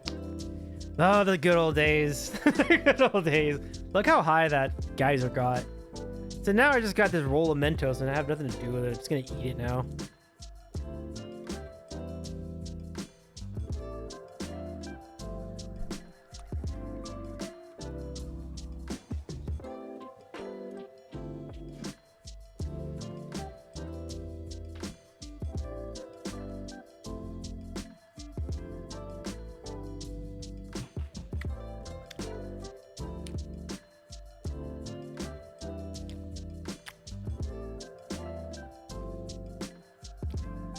The chewability of Mentos is really underrated.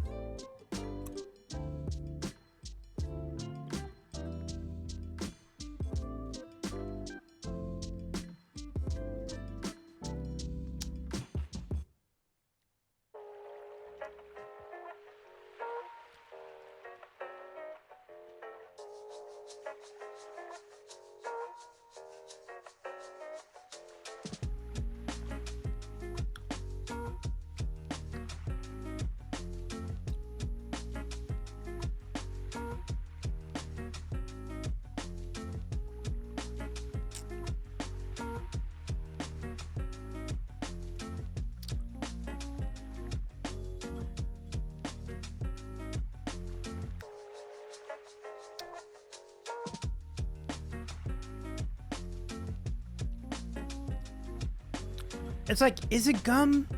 Is it a mint? But you can eat it. It's like when you used to have gum, specifically chiclets. When you used to eat chiclets, right?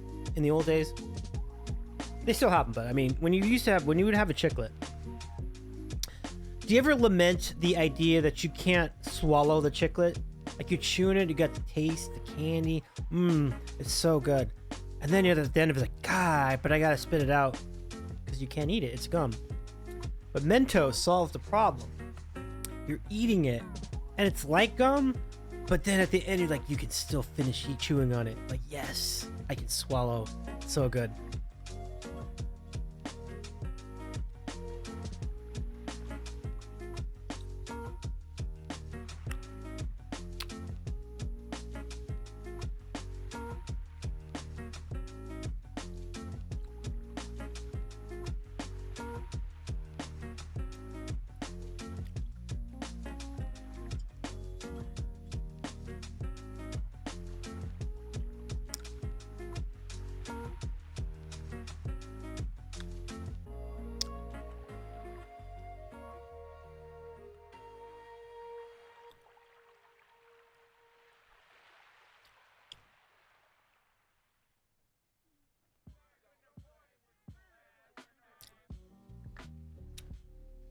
You know what? That's really refreshing.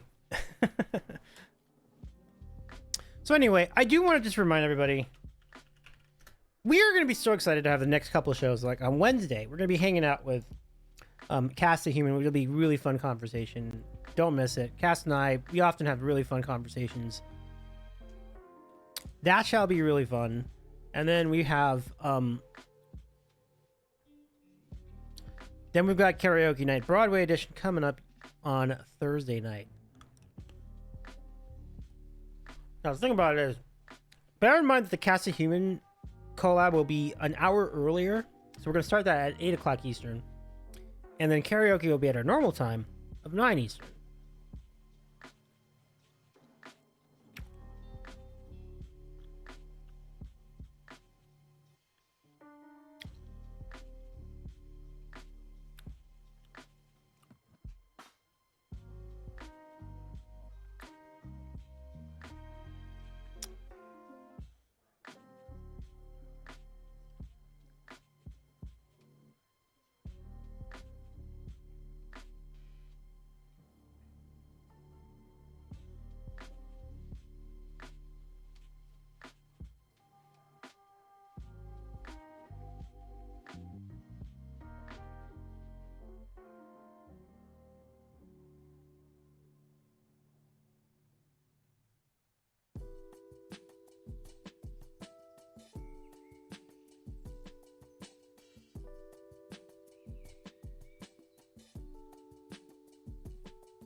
And he says, what are you sharing what you're going to sing? I mean, I'm going to keep it a little bit of a surprise, but I will say this. I am going to bring back a song I did during JevCon 2020, which was the one that was in Austin. That one. And I do declare, I if I may say so, I feel like it killed, and I think I'm gonna do it again. So it's a Disney song. It's a villain song. So that's gonna be on tap. I haven't figured out the second song yet. That will be determined in a few moments. Yeah. Oh, 2024. Yes. But I crave Disney villain songs. I'm gonna be honest with you. My favorite characters in all the Disney animated movies are the villains. Maleficent, amazing, right? Yeah, and then Scar, Jafar. These are my homies. You know, like these are my favorite characters in any of these movies. Like, yeah, let's go villains for the win. Gaston was too much of a douche for me to be a fan of, but certainly Gaston was entertaining. But that's the exception, not the norm. Everybody else, I'm just like, these are fun characters. I enjoy their roles in these movies. And he says, love a good villain song. Poor Unfortunate Souls is pretty perfect. Andrew says, the main reason I'm not doing your song from Moulin Rouge is I've done it at both TwitchCons. You're right. That's right. But there's nothing wrong with that, because it's so you kill it every time. Like I think it's great. So I don't think anyone would complain if you did do it again, but I understand your point of view. Yeah. And Henry says top villain song right there. Poor Unfortunate Souls. Yes. One of the best, right? Great song. Green Guy says Rahoma was a villain.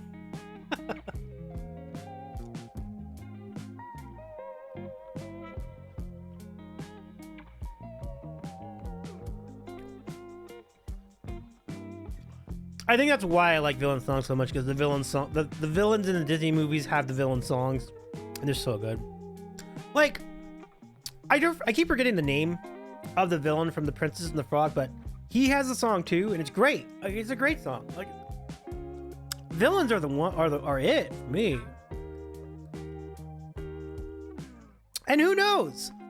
They haven't done it yet, other than the Star Wars Holiday Special, which we're not going to talk about, But I believe eventually there's going to be an official Star Wars musical show of some sort.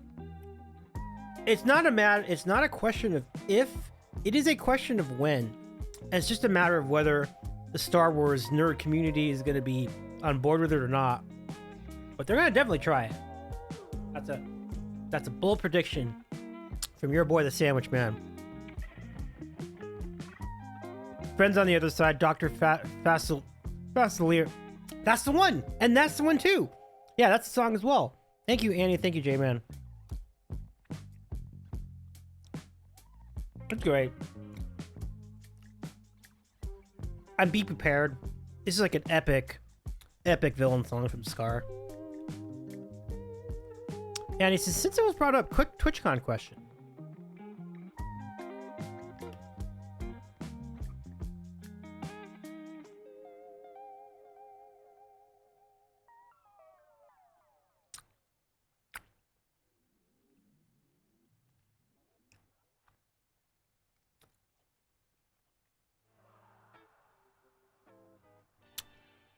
And he says, how much of the stuff actually happens at the con and how much is outside of the official con? Oh my gosh, what a question. Roma, would you like to feel that too? Henry, would you like to feel that too? My personal opinion, I feel like 25% of the stuff actually happens in the convention, to be completely honest. And it's even more so now because Dan Clancy has sold out to DJs at the Kappa Cabana stage, and I have like next to no interest in going to Kappa Cabana this year. Like, I'm just not interested in it. Like, I think the Yamaha stage will be more interesting for me personally. That's just my opinion. So for me, I feel like 75% of the stuff happens outside of the convention hours.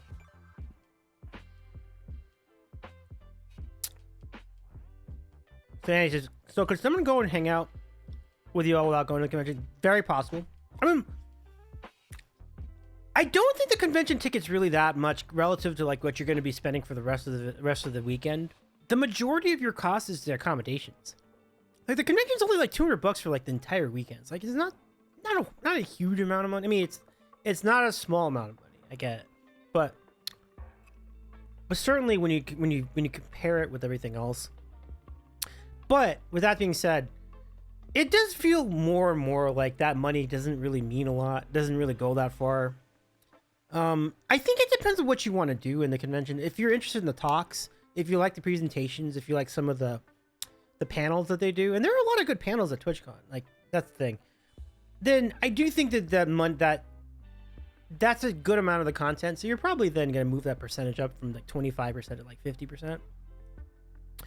But if those things don't interest you, if you're just there to meet people and see people perform music, I don't think you would need the ticket. Like you can, I think it's good to have, but I don't think it's crucial because it just inevitably feels like my favorite moments from TwitchCon are outside of the actual convention a lot of the time. Let's see what everyone else has to say though.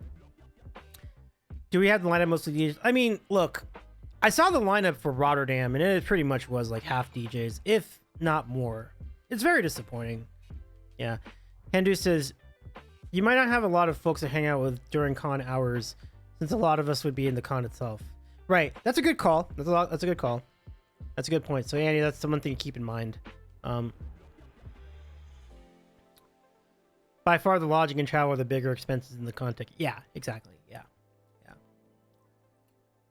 Without question. So when we have that weighed against the travel accommodations, it's like, well, I mean, if you've already made this much of an investment on the trip, right? So going, the extra $100 or $200, I don't think it's such a big deal. But you could also go just for one day too. Like just go on like maybe Saturday, Saturday's a good way because like I feel like the most people will be there on Saturday. Lots of people go there late. I don't think, like, even within like just music, I think you don't have the majority of people there until Saturday. So I feel like you probably could do fine if you didn't go on Friday, but Saturday, yeah, I think that's the day. If you have to pick one day, that's the day.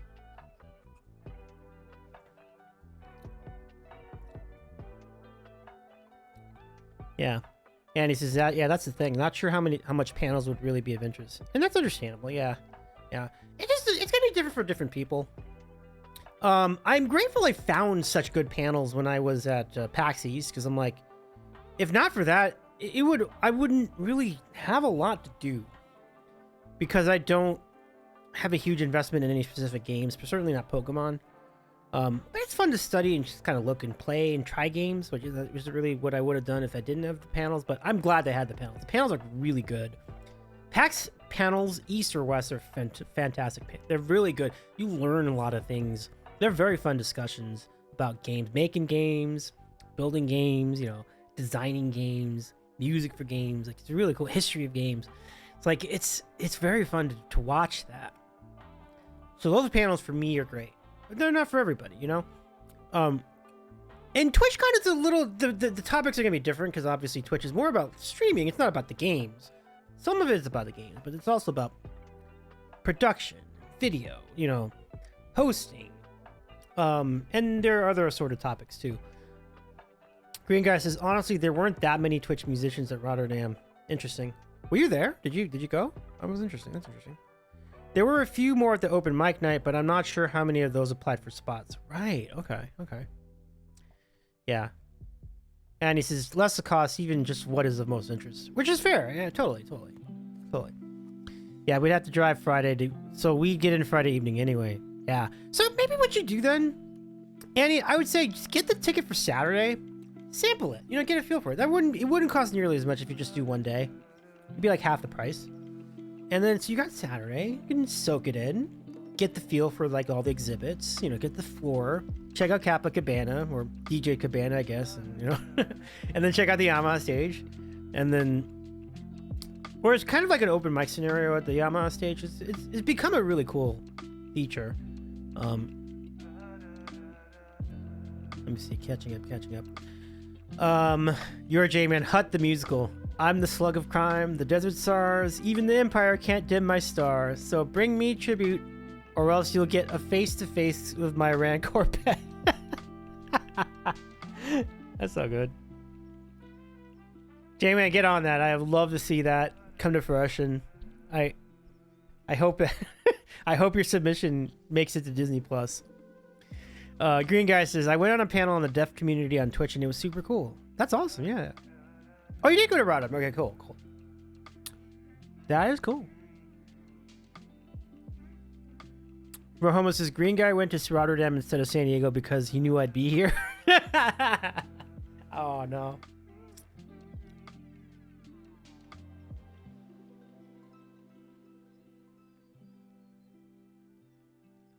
Yeah. I do want to issue that fair warning, though, to anybody going to... If you were going to TwitchCon specifically to watch musician performances, it's probably... I would not recommend going the entire weekend. Again, I feel like you get more of that after the convention hours. Whether it's like open mic, for instance, is a good example of that. You know, the open mic show that was done in Rotterdam.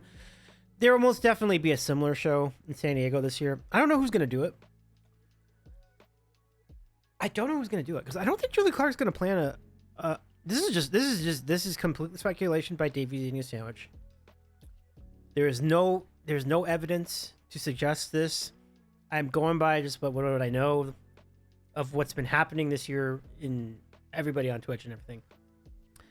But I've not even seen an inkling of. Listen, like there may have been an announcement, there may be a ticket link and all this by now, but I think that would have already been talked about by Julie if she was going to plan this event this year. So my sense of it is I don't think she will. And I think that's perfectly fine. I think Julie's found a really good balance. Like she's got like really cool stuff going with like her wellness sessions that she does now here in town. It's really good stuff, but I do believe that the baton is going to be passed to someone else to do the after party show for TwitchCon weekend this year. And I think they'll do a pretty good job too, but obviously it misses something without Julie's involvement. So we'll see. I could always ask Julie. I mean, I haven't chatted with Julie in a minute, but I can get an idea. Someone clipped that and submitted to the news. They probably would just skip it because, like, it'd be, who's this guy? And then just like move on. But the thing about it is like with the Twitch music community, there are plenty of people who can carry that torch. I mean, Sashi already done such a marvelous job putting together the open mic session. So, like, what would keep Sashi and Jay Nice from doing something similar for a TwitchCon weekend? I feel like it could definitely happen. Like, it would be like Altitude 2, San Diego edition, you know, something like that, right? So, there's no reason to be concerned about the potential of it being a show. I think there will be a show. It'll be a very good show, but I think someone else is going to organize it, if that makes any sense. Yeah, yeah. Altitude Sessions Part 2, sea level. As in lack of altitude, like no altitude. Quite the opposite.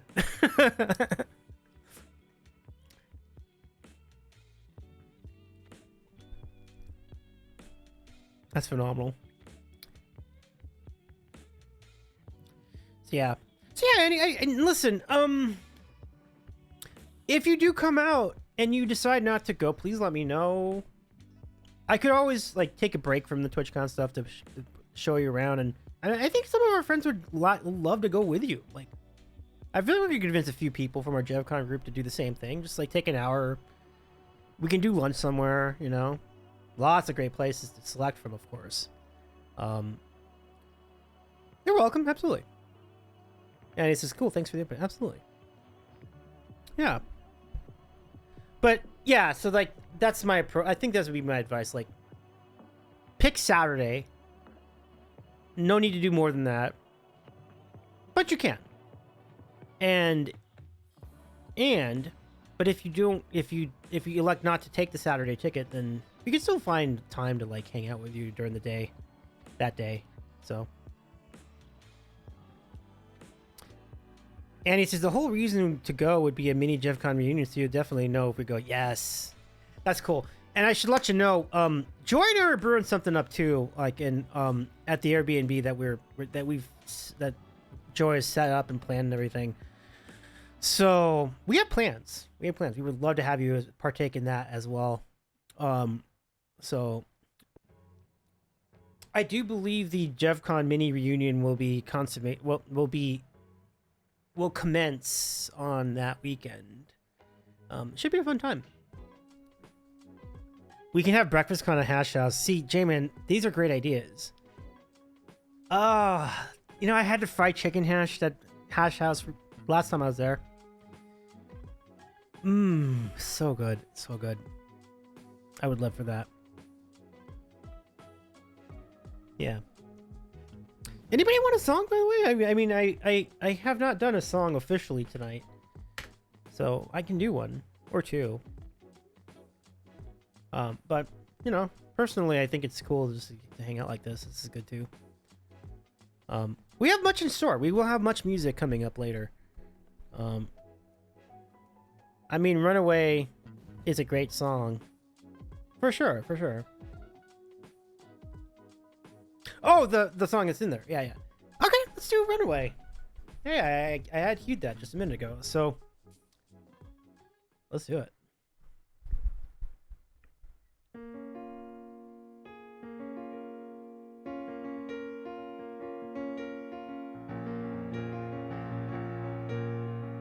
As I walk along, I wonder what went wrong with our love. A love that was so strong. Wait, what?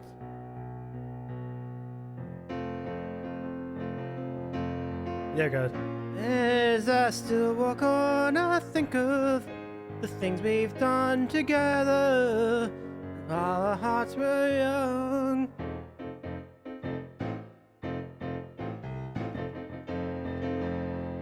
I'm a walking in the rain.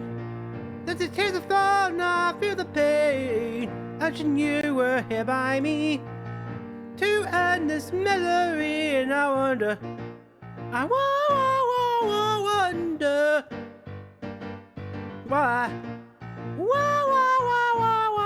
you ran away, and I wonder.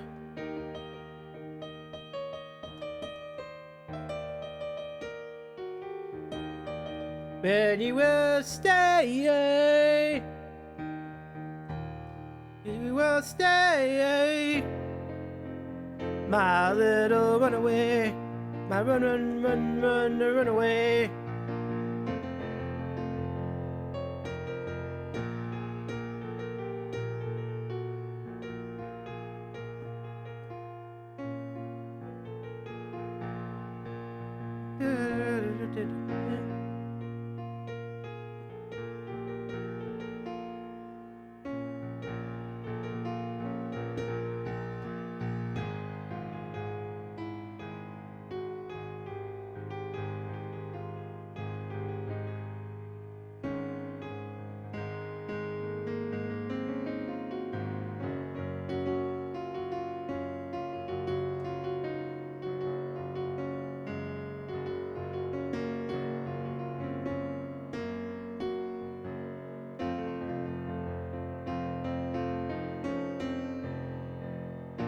I'm walking in the rain, getting thoughts until I feel the pain, till wishing you were here by me to end this misery, and I wonder, I wonder why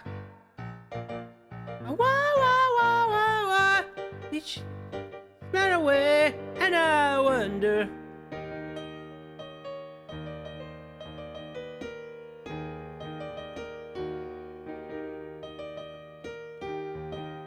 But she will stay, my little runaway. Run away. Run away. Run, run, run, run, run away. That's it.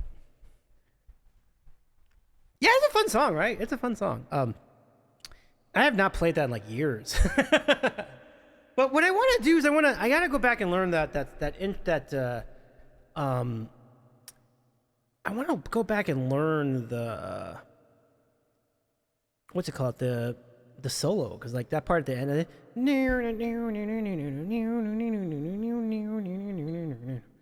then there's like a patch that's perfect for it too.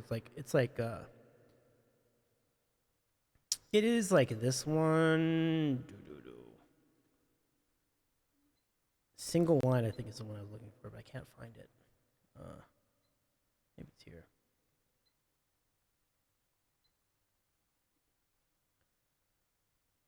Oh, here it is.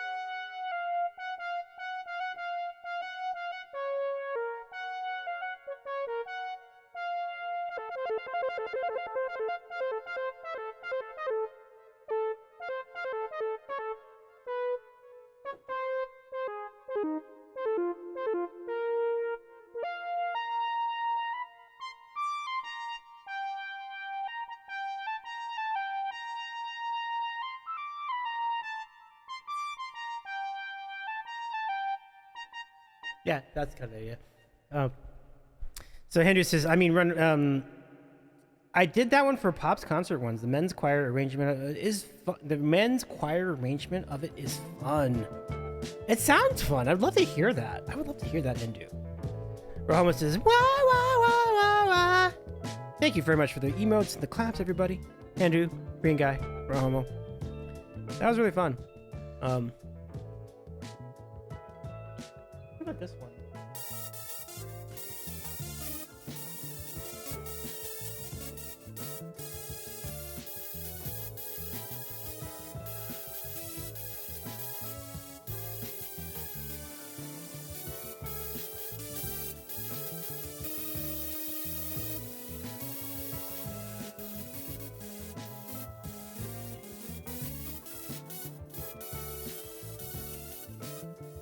Yeah, it just takes a couple. It would take me about an hour to learn that. I think I can figure it out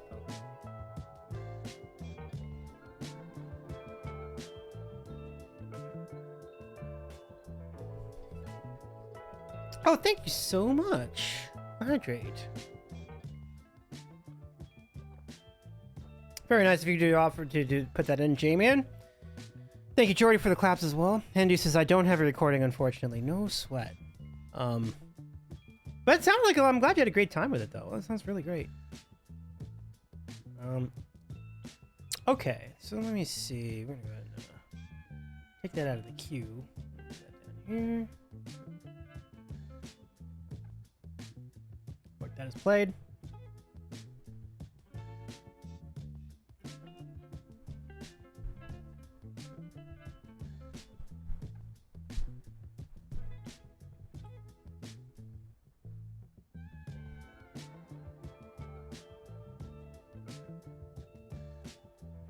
I wonder if I could try. I've never tried this.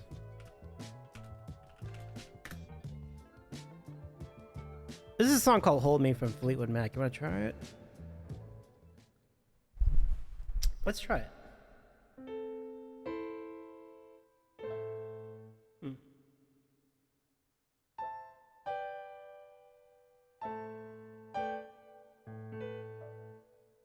Let's see. Can you understand me, baby? Let me lie. Although it doesn't matter, you got plenty of time. If there had a future, but baby, let me hand you my love. Oh, there's no stop, nothing that to slip your hand inside of my glove.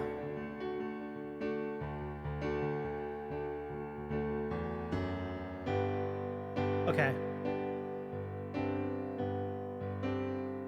Hold me, hold me, hold me.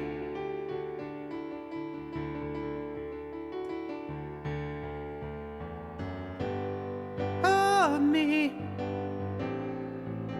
Hold me, hold me.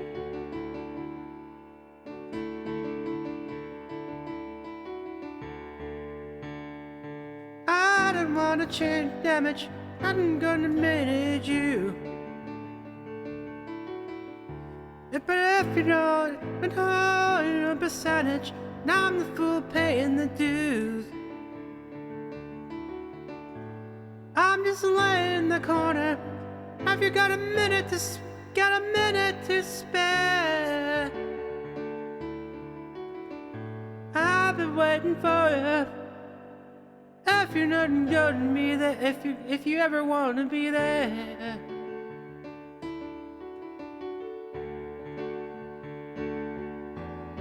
Okay. Hold me, hold me, hold me.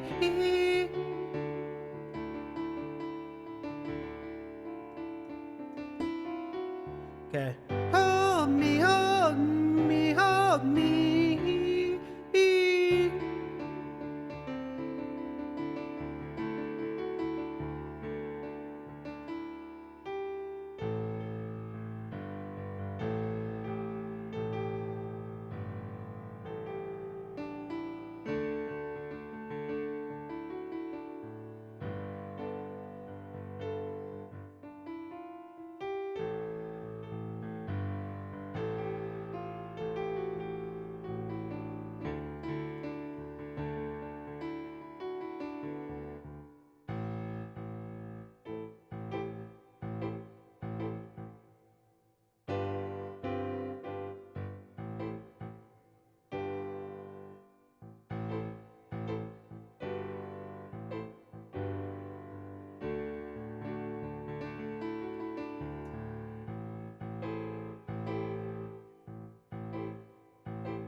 Okay.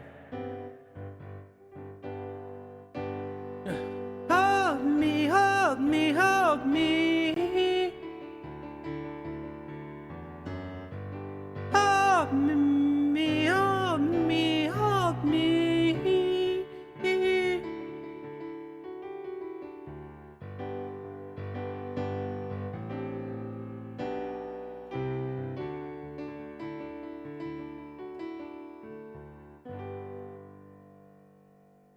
Yeah, that's okay. I think the thing is that now I need to work on the vocal of that. Hold me, hold me, hold me.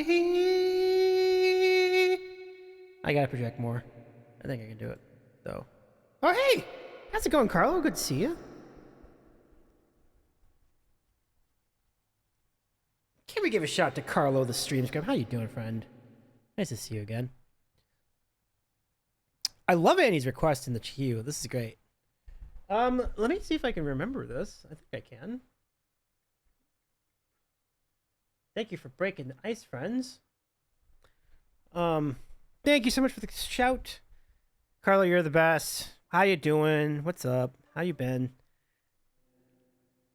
Mind if I request I no request. I request nothing. It's good to see you. It's good to see you. Doing sir? Very nice. Very nice. Very nice. You're just a few weeks from seeing each other in person. I'm very excited about that too. And with it comes the great adventures in Bork Avenue and all the things. I'm very excited to connect with you, my friend. Okay.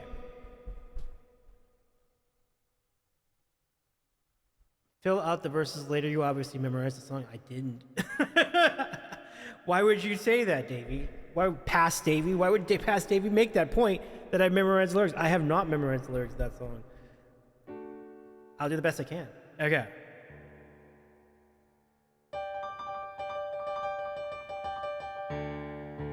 When I wake up in the morning, the dogs get out and morning, and I think I'm gonna make it on time. And the time I gotta look, and I give myself a look, I'm in the corner, there's some time to see the bus fly by. It's alright, cause I'm saved by the bell. And I take get the test, I know I'm in the mess, and that dog ate my homework last night. And I'd load my chair, she would know that I'm there, and if I can hit it in tomorrow, it'll be alright. It's alright, cause I'm saved by the bell.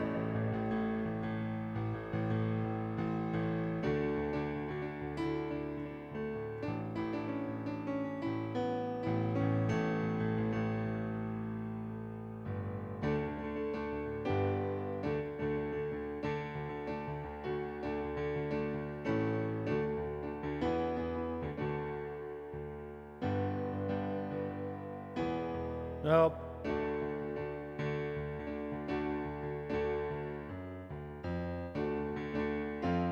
There.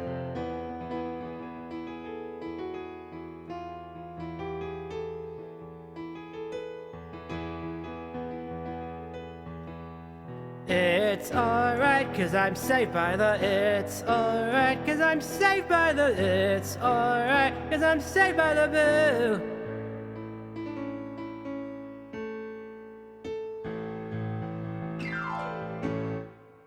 I think I got it. Zach Morris is trash. Let's go. That's such a fun song. I mean, I'm winging it because I don't have any of the lyrics memorized. I assumed it. There are things missing in the soul. They're supposed to be like. So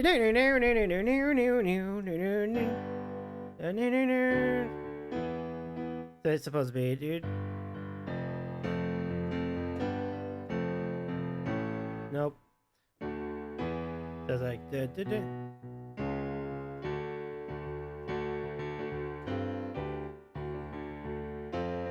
it's D, F, and E. But that's not written. I didn't write that. That was not. I didn't write that into the song. Right here.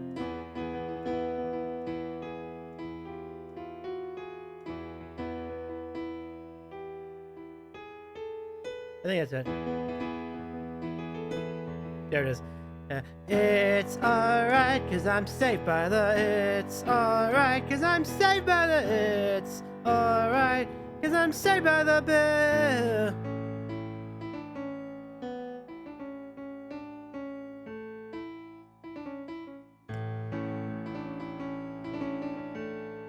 That's it. Something like that.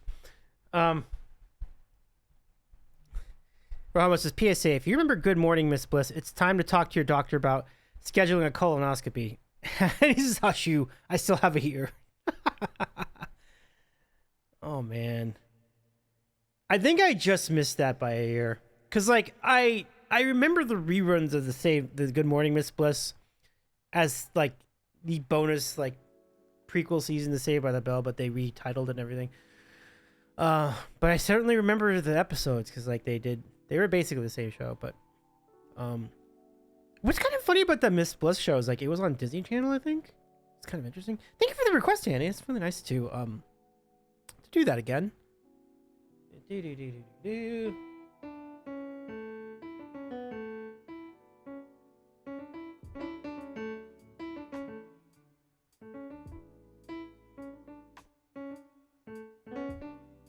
I don't know what that is.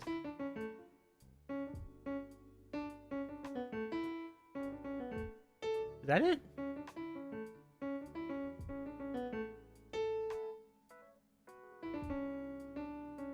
Oh, there it goes. That's it. That's it.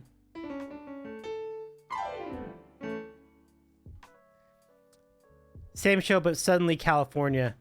Yeah, they were like in Indiana, right? And what happened to half the cast? And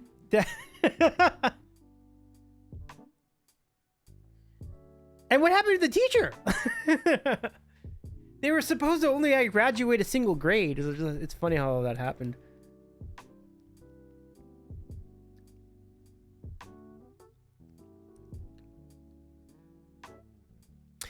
Can you fill in the blank? Okay.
Andy Sasak is super creepy in his new show, Found. Good show, though.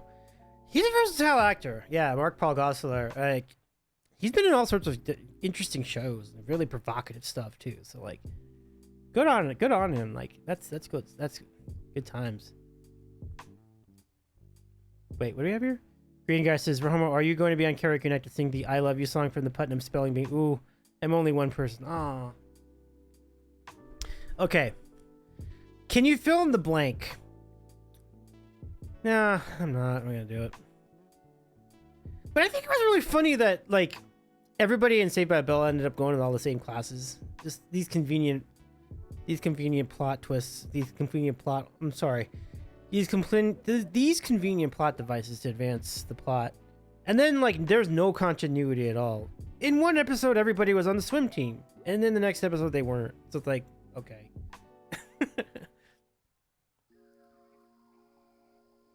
And then one episode, Shannon Doherty from, like, 90210 was in the episode, I think it was. And then it just never to be heard again.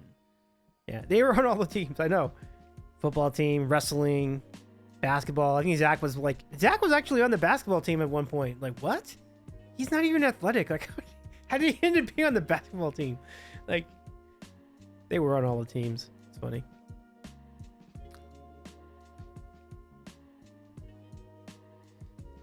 I'll be honest with you. Like, my favorite, not that I would be dishonest about something like this, but my favorite episode of the original series was the one where they all tried to be where they all got together and became a band, even though none of them actually knew how to play an instrument. But magically, they were really good at singing and playing instruments, just out of the blue. But they were like a massive band, remember that? And then they were doing all these concerts. They were on TV.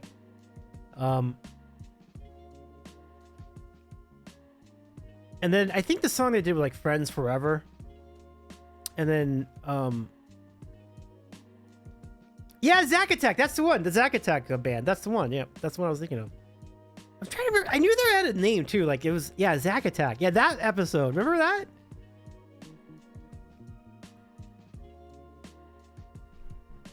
I think there were several bands. You know, I think you're right. I think there were several bands. But the one I was thinking it was Zack Attack, is like, that's the one where they got really famous. Like, Hot Sunday. That's right. Hot Sunday was a thing too.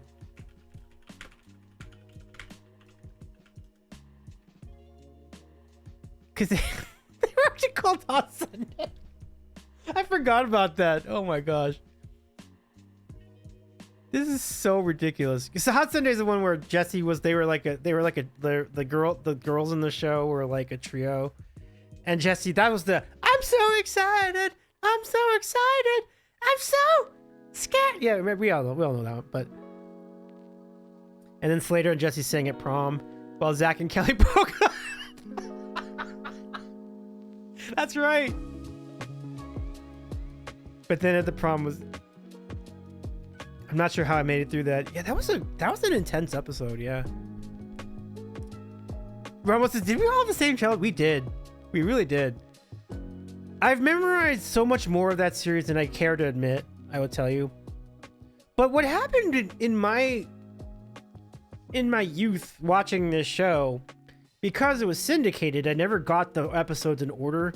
So I was so confused as to, like, there's this episode where only Tori's in there and there's no Kelly and there's no Lisa. And like, what? And then I thought that was like last season, but that was actually the middle of the series. Like, what?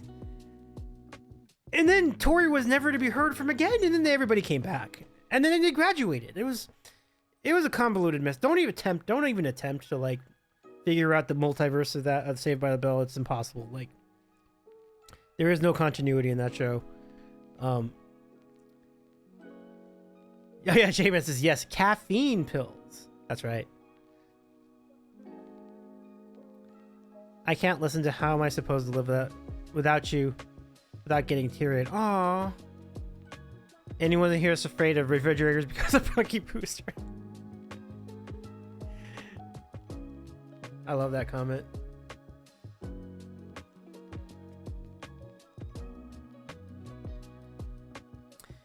Yeah, I think all of of us present in chat would probably react exactly the same way to the phrase "Did I do that?"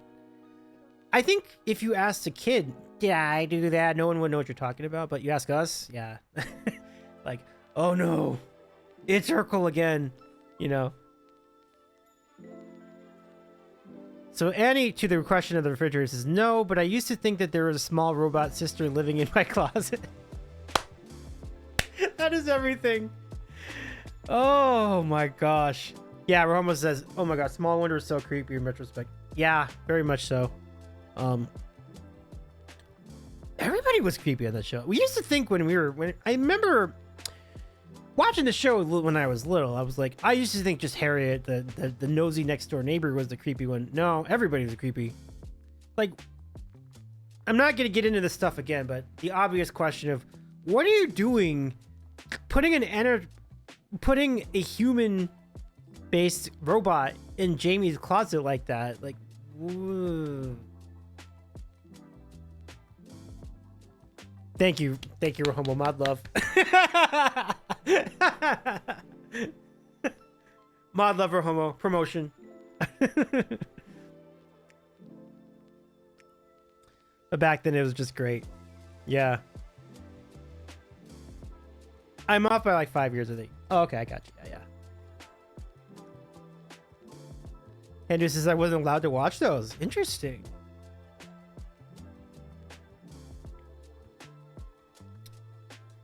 I told Rahoma one time about the second theme song of Small Wonder. There was actually a second theme song. The original theme song was like a deliberately retro, like 50s kind of thing, right? But then I told Rahoma one time when we were catching up IRL, I'm like, Rahoma, did you know that they had like an 80s version of this song? That they were trying to update it in the second season? And I gave him like my phone and queued it on YouTube, and he was like, the way his reaction was like, it was kind of like, make it stop. Like it was just not good. It was just not good. Like, I don't know why they did that. Like, they didn't need to do that. It wasn't even like, I don't really have an explanation for that situation, but they did.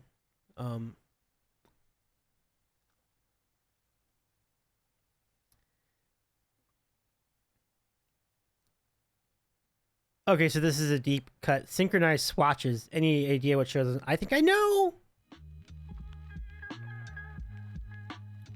Quantum Leap.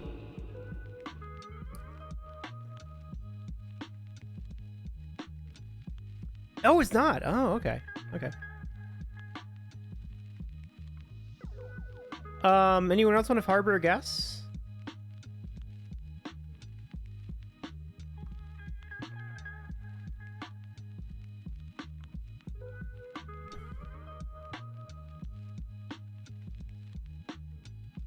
And it's a stump with that. If I could do one more. I don't think I'm gonna get it. Pinball says Sliders. Ooh, welcome, Pinball. Nice to have you in our chat. That's a good guess. Hendrix, this has got to be Sliders, right? Oh, let's see. Hendrix says, if it's not, I have no idea. Nope's across. Wow. It is not Sliders. Wow. I was thinking Weird Science, the TV show. That's a very deep cut. But howdy, Pinball. Good to see you. Nice to have you back. We mentioned it a bit ago, but it was great to catch up with you at JeffCon as well. Glad to have you with us. Parker Lewis Can't Lose. What a show. I don't think that show. It's too bad that show never got rerun, because I loved that show when it was on, and I completely forgot about it now. Wow. Those are the days. Eat Now? Wow. Because Parker Lewis Can't Lose was basically like TV trying to do Ferris Bueller's Day Off, right? But they did a pretty good job with it. Yeah. It's not the same thing at all, but it also is kind of interesting.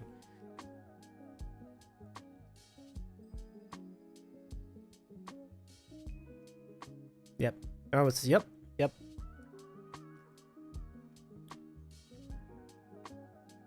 Oh, I've got new beans, Pinball. If you've been lurking, you probably saw it. But these are Claire's beans. Claire sent some extra beans to me. We unlock with Hype Train. Pinball says, it was a delightful weekend. It's so great to be there with you all. I reciprocate all of that. Yeah. It was truly a vibe and a half. It's been really fun. Wow, so we did like a close to 3-hour stream just talking? That's impressive. Big time thanks to all of you for hanging out tonight. This has been great. Like, I didn't realize, you know, sometimes it's lovely just to be able to do something so simple and have such a fun time with it, you know. My only the only thing I would have liked to have added is maybe some kind of a treat to eat in addition, but that's okay. I mean, I think this is a good time tonight. It has been a good time.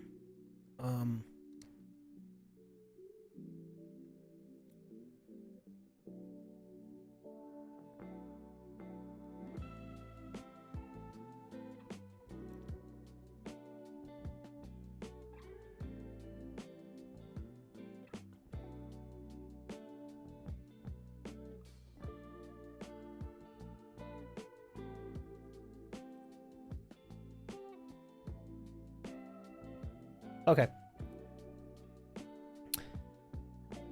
So yeah, thank you so much for hanging out. Anna, great to catch up with you. J-Man, Hindu, same thing. We did, before we go, maybe I could just get some quick hitters. What are some of the terrible 90s action movies you can remember? We brought up a few, my friends and I and Chex brought up a few before we went to stream. Con Air, big one. Bloodsport, Time Cop, and then the mother of them all, of course, Waterworld, which I'm going to finish tonight, hopefully, before I go to bed.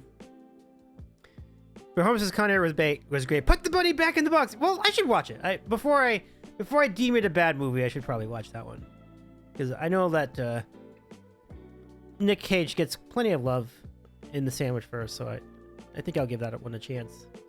Pinball says define terrible. Yeah, it's a very subjective definition, I can imagine. So,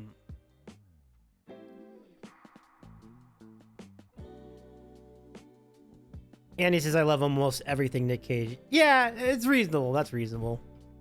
I did watch like a good amount of Snake Eyes, which that could be another one of those, quote, bad movies, but I actually did enjoy. It was dumb, but I did enjoy Snake Eyes. I did have a good time with it. I don't think I saw more than I think I've only seen a little bit of that movie, but what I saw was pretty good. Yeah. Other ones? Yeah, defining it bad. I mean, Waterworld is like the benchmark for me. It's just not good. Like, The Impossible Weight of Massive Talent was a great time if you haven't seen it. Yeah, I heard good things. When we did our Nick Cage, I'm not sure if many of you remember. I think some of you were around for it, but like we did a tier list ranking of Nick Cage movies, and we got to that movie because we're like, this is a pretty good movie that he did fairly recently. So, yeah, there's the Nick Cage emote. Let's go. Stuart says it's weird, but I didn't hate Waterworld. That's interesting. All right. Well, I should finish it. I will report back to you with my complete report. I certainly can say I did not enjoy what I saw so far.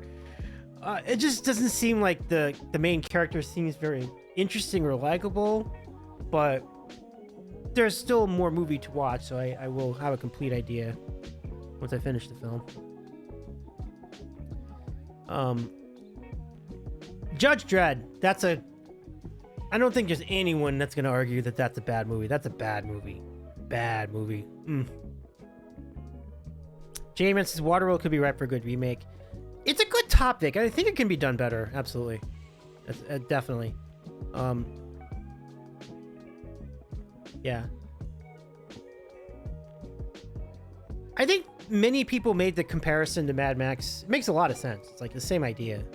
Distant future, desolate planet, you know, the whole thing. Just that Mad Max is on land, and the other and then and Waterworld was in water. So it's kind of like Mad Max on the water. So it can definitely be done as a remake. Mad Max just had water, exactly. Pretty much. And he says, I wasn't watching much action yet in the early 90s. I was still into my Troop Beverly Hills obsession.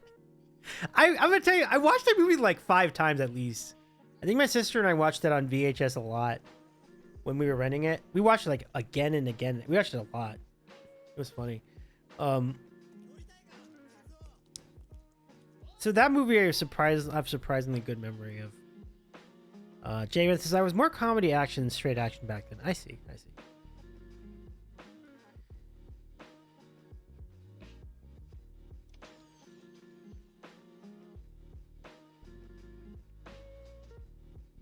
So does that mean Three Ninjas is like your jam, Jamie? A charming but stupid movie, but I enjoyed it too. It's very, very not good cinema, but it's also very, very good. It's very fun, if it makes any sense. Like, I loved it, even though terrible acting. But still, it was fun. It's kind of like I don't want to say it's like Home Alone, but like more expansive, right? Because you had 3 of them instead of 1 doing the stunts. Yeah, and he says, "Oh, my little brother watched that on repeat like crazy, for sure." The poop and fart jokes were really off the chain in that film. They were relentless. Ramos says, "Not 90s, but have you seen Hebrew Hammer?" I have not seen that. I presume good stuff. Neat.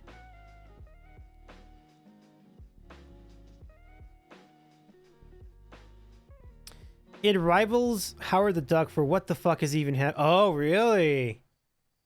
Sounds like I should check it out. Yeah.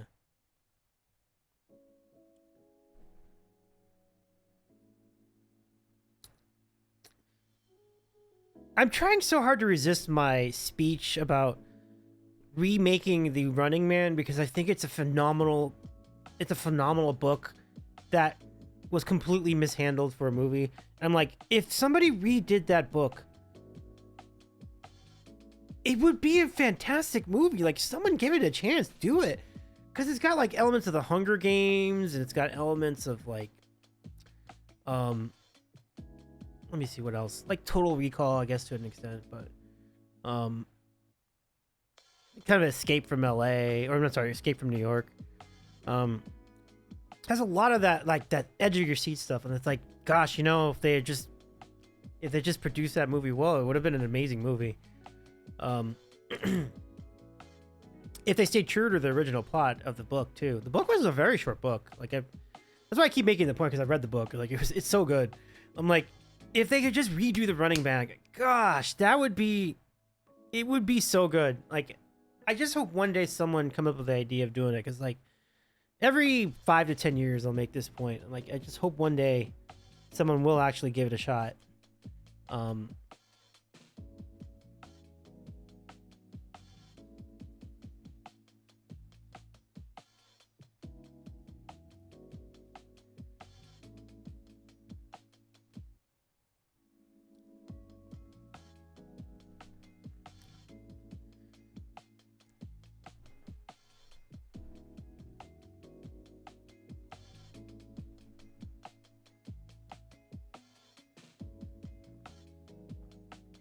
So let me just repeat some of these things. So Erim Kim, thank you for the raid. Bill Arkin, thank you for the raid too.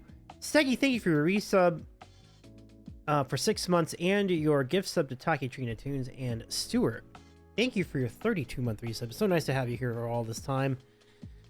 Let us now raid out. It is about that time. Oh wait, hang on before I go. Green Guy says, anyone else notice they changed the font on the streamer's name on Twitch? Looks nice. They did. It actually looks closer to what the font they use at TwitchCon. I don't struggle too much to read, because I feel like it was easier for me to read when it was bold, but the font itself is pretty good. Yeah, I think it looks a lot more like the signs you see at TwitchCon. So I like it. I like it. If there's a way for them to make that bigger or make that bolder, it would be a little easier for me to read, but I do like the font, so yeah. Yeah. Green Guy says, you're right. It looks like it. I think that's the same font they use, yeah. So, Green Guy, thank you for hanging out. Shout out to Green Guy Music.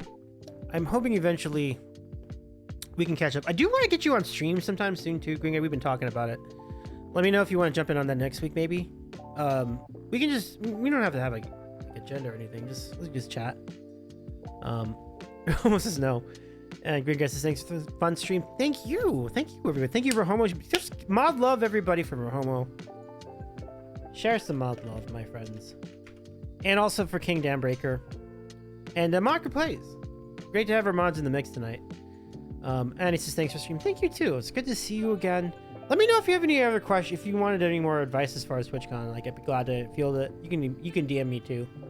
That'd be cool. Handu, great to see you. Amber, good to see you. Thanks for hanging with us through the raid. Good to see you again. Amber says, good night, Davey. Thank you. Thank you, too. All right, let's go find a place to raid, everybody. All right. We have good choices tonight. I've been monitoring the following tab carefully. And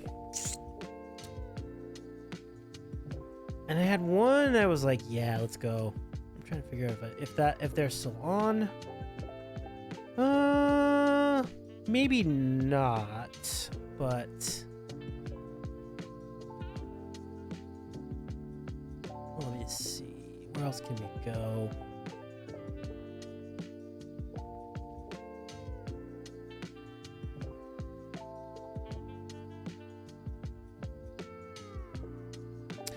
Almost there. It's funny because I saw the channel. I'm like, oh, this looks great.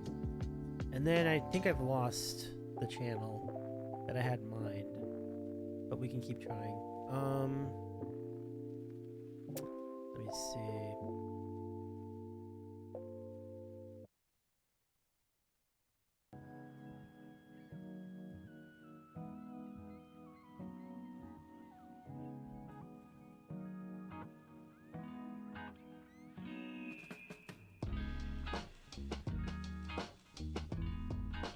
Let me see. Da-dee-da.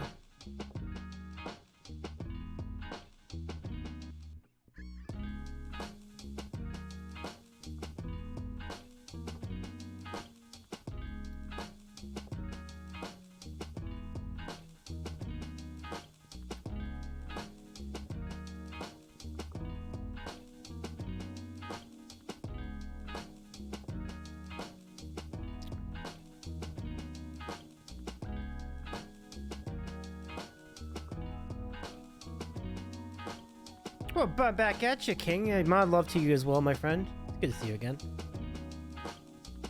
Okay. Okay, I think we're gonna play this. I think I'm gonna do this. I probably won't get another shot at this for a while because we don't stream on Monday a whole lot. So, let's go hang out with Lakava. He's an awesome artist.